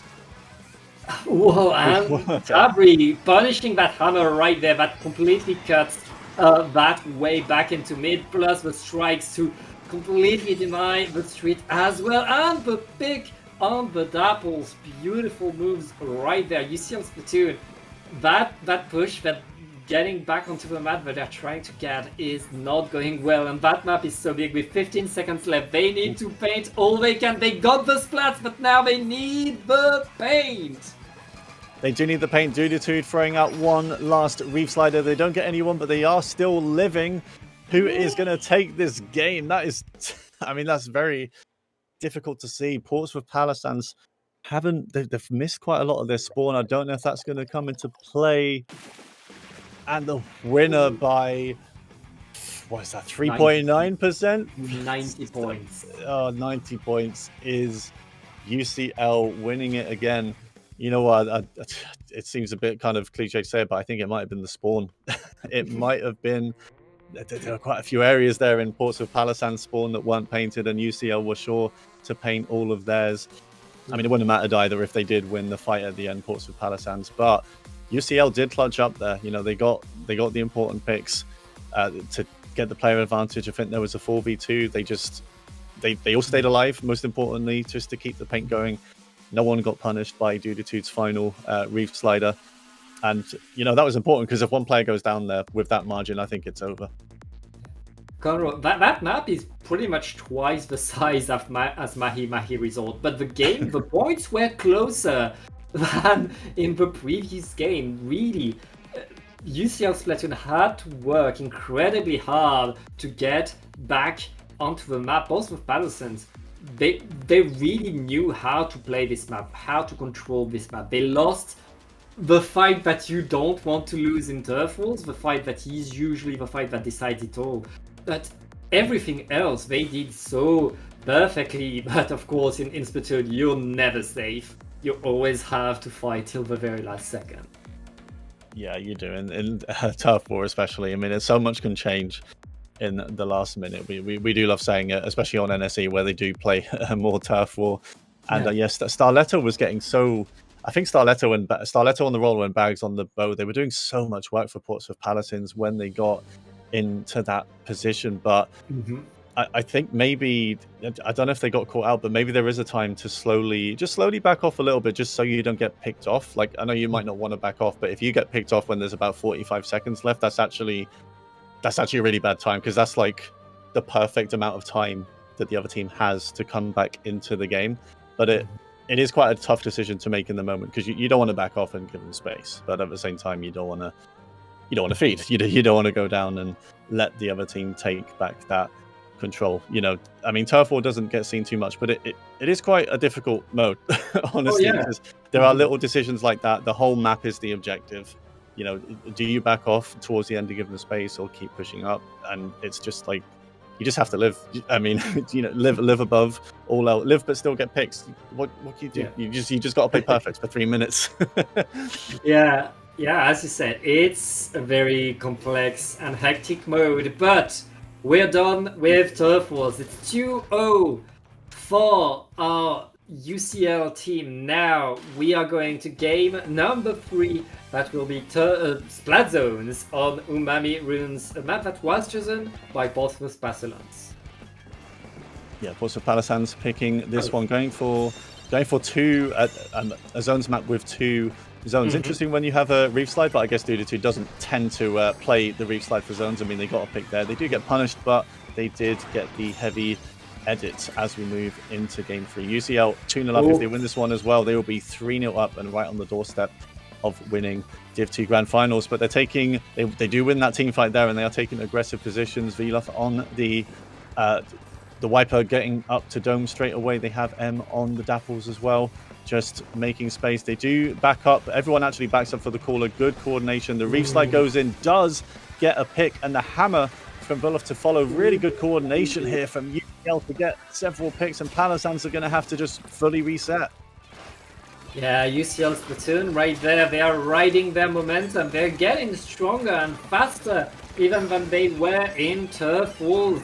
And Portsmouth Palisades now need to push forward. They're able to retake control of their own spawn. And UCL unfortunately do get a DC. They may, I don't know, I probably should know the rules, but normally they would be able to replay this because it is them that are on 11. If it was the other team that DC'd, they would not be able to reset. But having said that, Pat, we are carrying on. No one is resetting, so I guess we are carrying on. And Duditude Reef Slides and gets 2, could get a triple. They do get a triple, and that is a wipeout at this point. Yeah, that's, I mean, 3v4, even when you have the momentum, it's good, but it's very hard at this level to make it work. And we can see that both with Palisades, that's honestly going to be good for their morale. They're able to win their fights, they're able to get control of the space. Even if this game doesn't count, I feel like both with Palisades, they need something to really get themselves in the mood to be a bit more confident, because confidence is so important in this game. Yeah, it is. I mean, it was a 4v3, don't get me wrong, but they did do a pretty good job still there of just sealing the deal as soon as the player DC. Duditude went in with a Reef Slide, got 2, and then followed it up with a 3rd. And pretty much, as soon as that wipeout happens, it's going to be very difficult for a team of 3 to be able to push back in. And yeah, I think that was just pretty much it from there. Just solid from Palisades to at least see it out and not give UCL any hope of winning the 3v4 there. Yeah, we're going to wait from RTOs telling us exactly what's going to happen. But as you said, Portsmouth Palisades recognized the opportunity and really coordinated well, knew what to do, painted beautiful team fights right there. They cornered all of their opponents, but one by one took them off with usually in a 2v1, which is what you want to do if you want to fight as a team. And I'm being informed that apparently the team is moving on. They're just moving on to the next game. Yeah, I just kind of assumed that when nobody stopped. Normally, when you replay, you stop, and no one did there. I think we may have seen it before where they did carry on, but it was about to be over anyway, and they just kind of replayed it or something like that. But yeah, I think they're carrying on. Oh, they are, because we have a map. Rainmaker Undertow Spillway, which is UCL's pick here, moving in to game 4. A little bit unfortunate for them. They did lose the 3v4 to essentially bring Portsmouth Palisades a little bit more back into the set and avoid going 3-0 down. Maybe they would have won anyway, but it was definitely a done deal at that point. So it makes it a little bit closer, Pat, as we move into Undertow Rainmaker. Yeah, right there. It's again a map. Rainmaker is always the map where things can happen, where if you blink, you're in trouble because your opponent can pop the Rainmaker and get 1,000,000 points. But on here, mid is so small. You have a whole way in the middle of the map, and going through that whole way is usually the hard part. So we're likely to see both teams trying to get the upper hand. And that first big fight, whichever team is able to grab the momentum, grab the Rainmaker, will have a huge advantage. But let's get in the game. UCL still with not that much of a backline. I mean, Heavy Edit Splatling can do the work of a backline, kinda, but is still a mid-range weapon. On the other side, the bow will be the weapon that can really punish everybody from afar. Yeah, the bow is that weapon again, and Bags is quite good on it. Dude's Reef Slide. Oh dear, well, they get 2, and that's a very fast wipeout. UCL just have to be mindful of Dude's Reef Slide. You know, you've got to know that they are going to get Reef Slide in about 5 seconds, and you do just have to make sure you're not in the way of it. But huge start here for Boston. Dude's flanking with the Reef Slide. Not quite able to get anyone, but they do live for long enough as a distraction, and it's a push to 17 points already. What an opening push, and Starletto is sharking right there, waiting for the opportunity, getting to, trying to get a third bluff. Surviving this is so important. Portsmouth Falcons was so close to getting so much. 17 is a huge opening, and that was only 1 minute.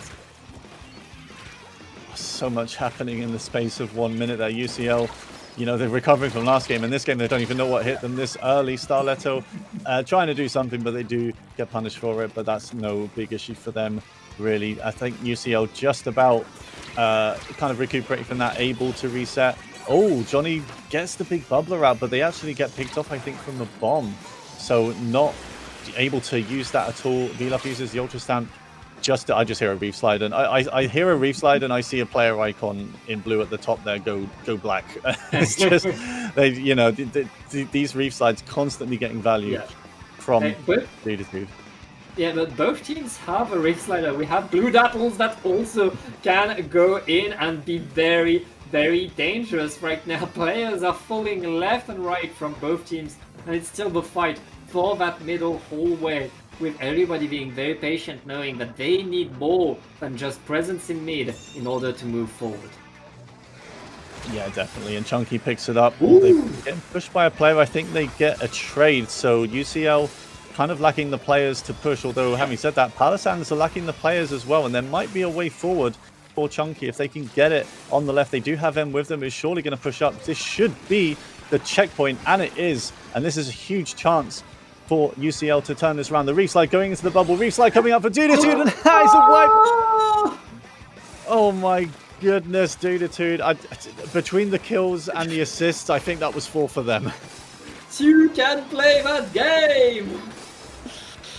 And what a Reef Slider duel right there. And now Dudetude with the Rainmaker is going to go to the right side ramp. And I mean, they're taking their time. Both of Falcons, they know they don't need to take risks as long as they slow down the game. Things are going their way. There's less than 2 minutes left in this game, Conrad. Yes, there is just a massive kind of counterplay for Dudetude. They got a counter Reef Slid in the first Turf War game we saw, but they did it straight back to them there, and it did pay off massively. Yeah, Dudetude just holding on to the rain. Probably going to try and push it up a little bit more as their teammates come in, riding the border of this map right now on that wall. Oh, dude, riding it a little bit too close. I mean, at least they did get a pick before going down there, so it's not the end of the world, and they are not the team that needs to push this Rainmaker full anymore. It is UCL. Reef Slide coming out again. So much fighting happening. And UCL just trying to regroup a little bit just to get a push. They do have the checkpoint cleared, so this is absolutely not a done deal. It won't take much, just wipe out can open the way for them. Especially if the checkpoint is broken, any move could do. Oh, Dudetude still going in. No, Fear almost getting a double off of that action. But it's UCL Splatoon attacking once again. We're about to enter the last 30 seconds of this game, and Portsmouth Palisand's are holding strong. They know that if they win this game, they tie up the score. They do tie up the score if they win, and Dudetude is sharking for Johnny. Oh, the Ultra Stamp Hammer! What a throw! That leads the way up for Johnny. If they can get rid of the bow, they've got to get rid of that bow. Top left, though, Bags is spamming shots on Johnny, and they cannot touch them on top right. Starletto is trying to shark. Do they know? Do they know that Starletto is here? Oh, they've lost 2 players. I don't think it's going to matter. Yeah, Dudetude end it here. That's Dudetude in this grand final. Portsmouth able to tie up the score. Well, we have a grand final on our hands now. Just said Portsmouth Palisand's kind of validating the fact that they are here to fight after winning the DC game. They've come out here and won a 4v4 just to lay the claim that they are here, and they're being serious. That was honestly, that was such a good Ultra Stamp throw on Duditude at the end. I really thought that was going to open the way up for UCL maybe to take the lead, but there was one player alive on Portsmouth Palisades doing honestly such a clutch job with the bow. Bags top left, and I don't think Portsmouth Palisades really had anything. Sorry, UCL had anything that could like pressure them. So they were just there spamming shots. Johnny couldn't move, and that pretty much just stalled it long enough for the rest of the team to come in. So just really good stuff from Palisades all around. Really well coordinated. I feel like they're working off the reef slides like well now. Obviously Duditude is still getting picks, but when the reef slide comes out, everyone knows what to do when it comes out.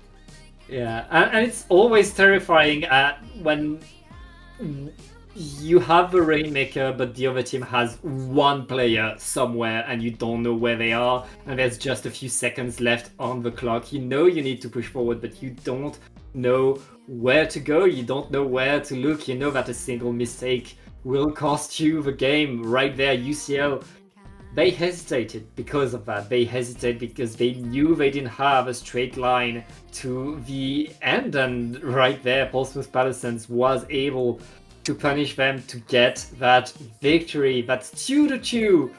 We are now going to the last mode we haven't seen in this set yet. No, we haven't seen Tower as well. Okay, but we're going to Clan Blitz. Yes, we are going to Clan Blitz. It definitely looks a bit confusing because the score is 2-2. You feel like we should be seeing all the modes, but it's because game one was obviously a default win to UCL. As we're going to Scorch Clams here. No changes, I don't think, on the comp on UCL side or the other side either. So all the teams pretty confident in the comps. They are using Duditude is staying on the Aerospray with all that special power and special charge. UCL going 2-0 up here. It's now down to 2-2. How do they respond? Yeah, all the pressure is on them. They thought they had this in the bag. They thought they were winning, but now they have to fight a Portsmouth that is getting more and more. But it looks like that team fight is going the way of UCL. That's more splats. And they're under the basket. They don't have a super clam ready, but they have control over the basket. The big bubbler solidifying things, but the rest of the team is forced to move back. The hammer has the super clam. This did not go well, Cordero. It did not, and UCL are just trying to jump back in. They still have a lot of control mid. Not quite after power clams. Sorry, not the power clams, just the clams. It is Palisades that have more right now. The reef slide coming out from M on the Dapple, not able to get anyone actually. That gets punished pretty hard, and it's all just pretty a bit of a stalemate right now. No team can really push in. Defensive tri-strikes coming out. I don't think anyone was kind of on the left there anyway. This reef slide is going to come out inevitably, I feel like, from Duditude. They get one, they get two. Could open up the way for Palisades. Yeah, right now Tabri getting another splat. This time the basket will be opened by Portsmouth, who also have their bubbler under, allowing more clams to come in. They have more and more clams, 56. They're already halfway through the points and they're still scoring. They are. This is such a really good push from Portsmouth Palisades. Duditude forced a drop, but that's fine because there's more clams down there. They're going to try and force more, not quite able to get through. It's the end of the push, but that is a very solid 59 points on the board for Portsmouth Palisades. Getting almost 60 points in the first push is huge. Right now, Portsmouth Palisades can... They know that all they need to do is defend well, maintain some chaos around, not let their opponent get comfortable, but their opponent just reef sliding into the basket. They're not able to score. Oh! Wait, what? Was that a bomb? I think that's a bomb. I think that's a splat bomb.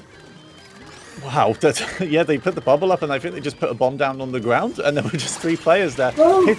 Pity clam coming in. They're down to 45. Can they get the lead? There's only 2 players alive with no clams. The shark to get 2, to get 3.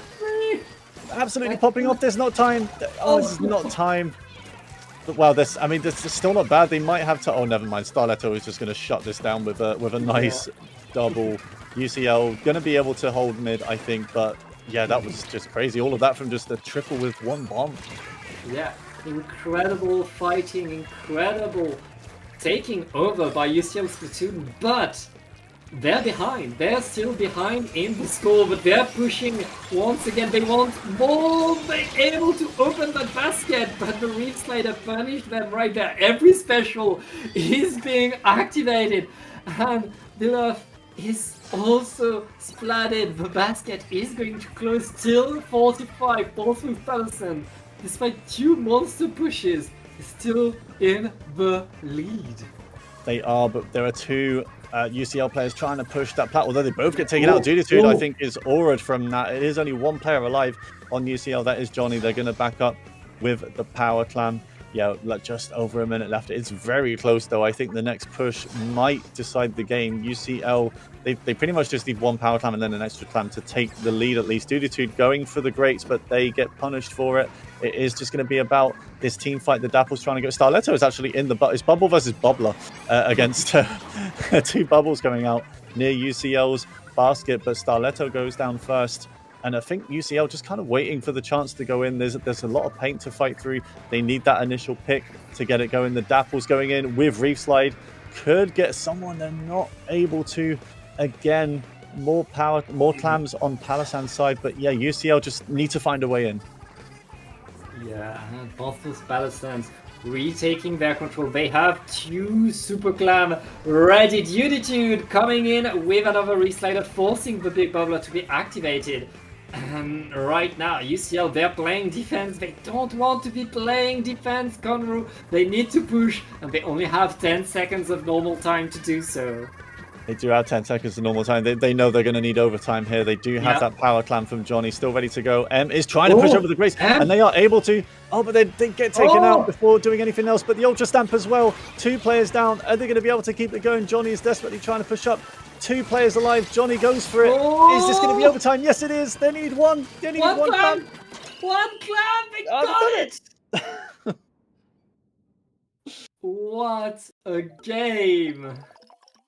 Well, just it looked like they were going to do it with M's flank, and then it looked like they weren't going to do it, and then it looked like it looked like they were again from the Ultra Stamp. I think the Tri-Strike took out the Ultra Stamp though, so it looked cagey again. But somehow the last 2 remaining, the Junior and the Edit, just got it done between them. Johnny just like got cooler, rushed in with that power clam, just about able to put it in.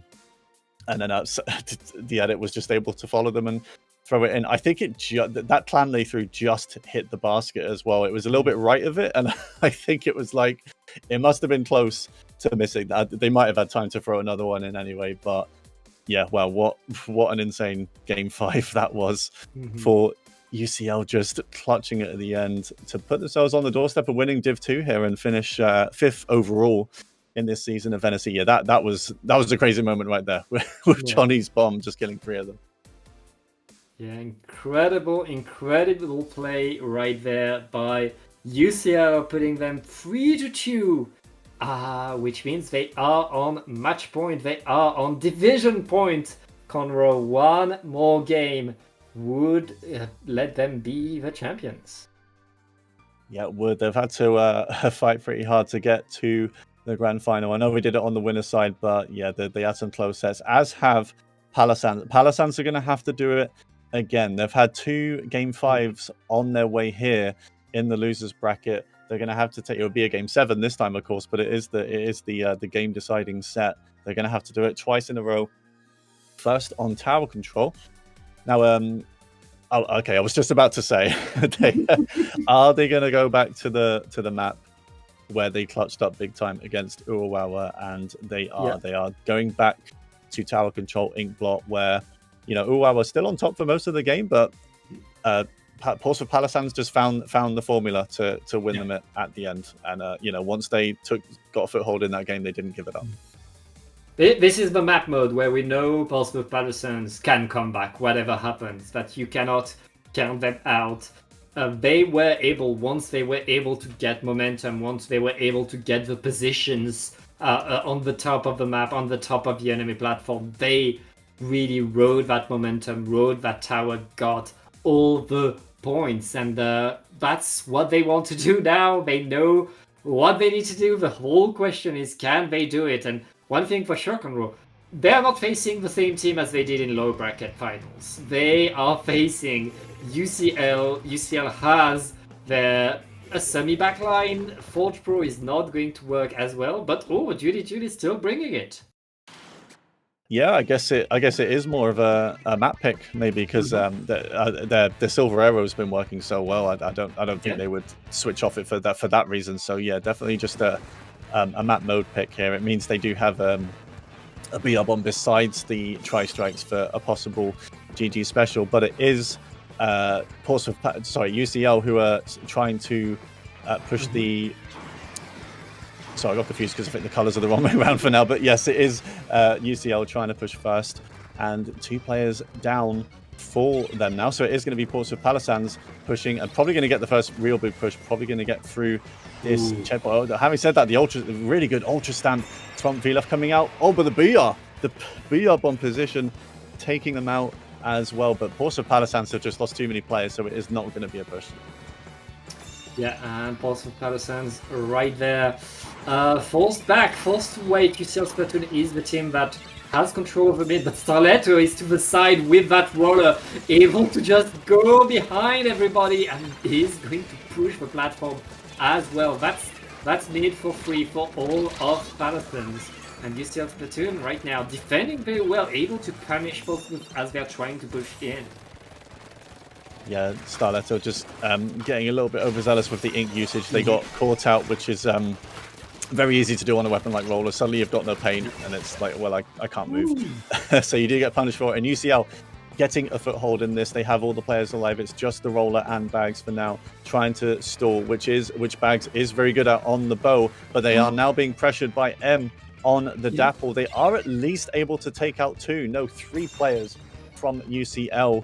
Although Johnny, I guess Johnny jumped in or something, because they've gone straight back to the tower, gets a bubbler out, but that's not going to live through those triple link strikes, and Johnny goes down as well. UCL have pushed it through the first checkpoint, but not much further. Yeah, and that is Portsmouth Palisades able to bring the tower to the checkpoint themselves. They have the bubbler on the opponent platform.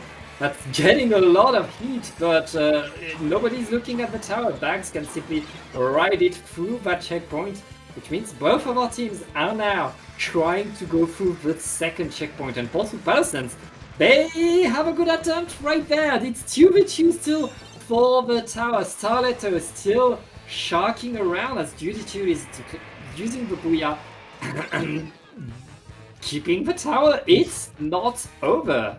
It's not over. Duty threw out the BR bomb and won a very important fight against the Dapples for UCL. The tower's not quite in a position to push, but Portsmouth, it's going to be all about the next fight here. Portsmouth Palisades trying to win it. They've got a lot of specials ready to go, or close to be ready to go, and suddenly it's only the edit on UCL's side. So Duty is going to happily ride. They have BR bomb ready to go as well, so I'll be very surprised if this is not the lead going to Palisades here. Starletto. Oh, the bomb. Whoa. The bomb against the bubbler. It is the lead, though. Portsmouth Palisades do take the lead here. Duty going to keep it going with the BR bomb, and despite that unfortunate bomb against bubbler takeout, they are still riding it. They're in a very good position here. Yeah, Portsmouth Palisades bringing their tower to the third and final checkpoint, and they still have so much presence on the map. Look at Starletto with the roller. Is going to be pushed out, but the checkpoint is broken. Portsmouth Palisades aiming for the KO. Duty is going to be splatted though. That's a wipeout, and that's UCL Splatoon still in there, still alive. And Portsmouth Palisades, they have more work to do. They have a good lead, but now they need to keep it for 1 minute. They do need to keep it. I mean, they have 2 specials that can very quickly just clear the tower. Yeah. They have a Tensatech they have triple link strikes right now, and they are going to use them to clear it out. I feel like Tabby, they just need to make sure they're charged for the end of the game, and they will see this out. UCL really have to play aggressive here. They just have to push forward, get these picks. Oh. But that's a really nice punish on the Ultra Stamp, and it's a wipeout again. A wipeout with 30 seconds left. Portsmouth Palisades are in a very good spot to get to a game 7. As right now, UCL Splatoon is forced to defend. They don't want to be defending. They are behind, but they are forced to defend. They're forced to wait. They don't have much time. Starletto with the bubbler in the opponent's camp right there is taking the space. And Conroe, it looks like we are going to a tiebreaker. Oh? Not quite yet, but probably in a minute. Yeah, Dooditude throws the BR, but okay, they just got... Yeah. I'm not sure if they fell off the wall there while trying to get on. It looked like it might still go on, but Dooditude did win the race to climb onto tower after throwing the BR bomb.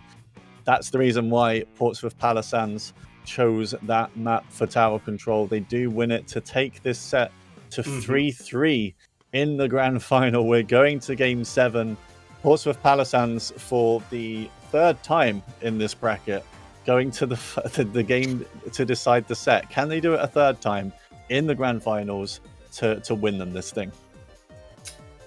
It is now a test of stamina. It is now a test of willpower between these two teams. There's been a whole season to play, and now they've been playing for hours. I mean, that's a lot to take on. Both with Palisades, they have their momentum there. They got really a very, very good game going into that final one. But the map will be picked by UCL Splatoon. Yes, that is what UCL has going for them here. Of course, they got to 3 games first. So, you know, once Portsmouth Palisades wins that 3rd game, it means UCL pick the map. So they do have that going for them. It is Splat Zones, which...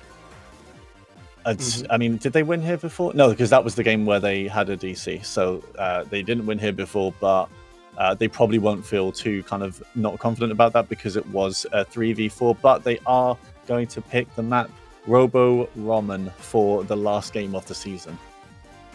Yeah, Robo Roman, a map we've seen a lot this season. Of course, it's very much a classic, whatever the mode. It's always fun to play. And we're going to zones, very much the mode that we like to see this map on the most, probably. And one special that works very well here, Conroe, it's the Reef Slider. It is, and both teams are bringing that, I'm sure. I don't think M or Dooditude are going to switch off those weapons that they have been using. M certainly isn't, and Dooditude isn't either, so there you go. Very good.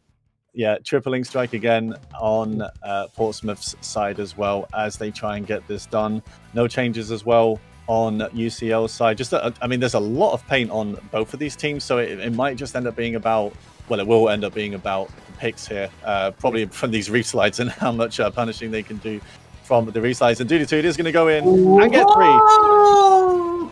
That is what you can't have happen to your team. But Dooditude just casually goes in, paints up, gets a reef slide, and gets a triple to establish Portsmouth Palisades' first hold on this game. What an opening reef slider, and Dooditude getting another splat with the reef. What a shredding! And Portsmouth Palisades are in a great spot. UCL Splatoon forced to fight their way back forward. They're already next to the zone, but they're already fighting, but there's people sharking left and right, of course. Starletto, not able to counter M. Still, but M just used the Reef Slider to win one fight. They need to paint that zone. There's only 20 ticks left. There is. They just very quickly have to regroup here. They're only half to Reef Slide. I don't know if they're going to have it out. The whale comes out from the other team. Are they going to be able to paint? Everyone is just frantically painting the zone. Portsmouth Palisades so close to winning, but they lose the players and they lose the zone. Velov trying to get something with Ultra Stamp. They do get one. Are they going to get a second on Bags? Not quite. They're still going to follow it up, though. Bags is in a rough spot in the pit with Bo. You don't want to be there. And the Reef Slide from M this time, getting Starletto, who unfortunately kind of wasted their bubbler there. Dooditude's Reef Slide not able to get anything. And this is quickly going to turn the other way. It's UCL's turn to try and lock this out and bring this game back in their favor. And UCL Splatoon really answering the opening of Portsmouth. They're very much able to paint around, and right now they're looking to get the lead. Another Reef Slider flying in the distance, and between a few players down, it looks like Portsmouth will be able to keep their points advantage. Yes, they will, and a lot of specials come out as well. They kind of use the Reef Slider thing just to get rid of the big bubbler, so that's one less special they won't have for lockout on UCL, but it's not the end of the world. Duditude's Reef Slide does again get one, and suddenly it's 3 down. They just know how to play off this Reef Slide, and Vilaf is not in a good position on the wiper, and they're going to get taken out as well, and they're staggering. They're really starting to stagger here, UCL. They have to regroup quickly, and they are just about to, but there's not long left to get back into the zone. Starletto gets punished. This is it now. They really have to go. And just a few ticks left. The hammer is there. Duditude with the Reef Slider. 3 down. The final Reef Slide from Duditude there, just getting 3 of them. It was only M with the Reef Slide on the other side to try and recap, and that's just not gonna get it done. I think out of all the games there, Duditude got the most value out of Reef Slide on that game. After going up against it for about 8 games, you just oh man, that first one was just absolutely crazy. They get 3. I think they charged another one as well and used it on their spawn. The explosion got 1, and I'm pretty sure they threw a fizzy at Johnny, and the extra splash took out Johnny as well. So that's just a ridiculous game from Duditude there. But you got to credit the whole team as well, because I really like Starletto just knows where to go with the roller, and they have like 3 players that can all paint very well. So they all kind of enable what Starletto is trying to do. Bags is such a solid anchor on the bow. They're kind of aware, I think, that no one on this team can touch them in terms of range. And then Tabri's just doing what they need to do. They can get the picks on T-Tech, but they do also have the paint and the special as well. Portsmouth Palisades, Pat, 3 times across the losers bracket and now Grand's final had to win the final game in the set, and they've done it every time. It's really like Duditude creates the opportunity, but the rest of the team is just ready to run forward when these opportunities happen. Right there, we see Starletto just going forward as the rest of the team is securing everywhere. Starletto is taking space, and then everybody is going in, and they hold the spawn as one. Beautiful team play, and from then on, having that kind of advantage, being just 10 points away from a KO right at the start of the game means your opponent is forced to play catch up, is forced to take more risks, and you can do whatever you want. Yeah, exactly, and that's pretty much what they did. Credit to UCL though for making a very entertaining grand final in Division 2 here. They did have a chance as well in that last game. They did hold the zone for quite a while, but Portsmouth Palisades just got the picks when they needed. They knew when to come back in with specials to get the job done. So congrats to them for winning Div 2, which means kind of 5th place overall in this season's NSE. Very good work from them. And I guess for NSE, that's going to be it for another year, I guess, because the summer is technically the last one of the year. Summer's a bit different as well, because alumni can play in winter and spring. It's just students. So we'll presumably be back winter 2026, maybe with some new players as well. People starting uni, maybe some will be interested in this and play. If anyone happens to be watching, highly encourage it, because it's a very fun competition to play in. But that's going to be it from us at Dapple Productions as well. So Pat, please let everyone know where they can find you on the socials. Yeah, well, best way to find me is patj.tom.bluesky. Probably the best way to get news from me. How about you, Conroe?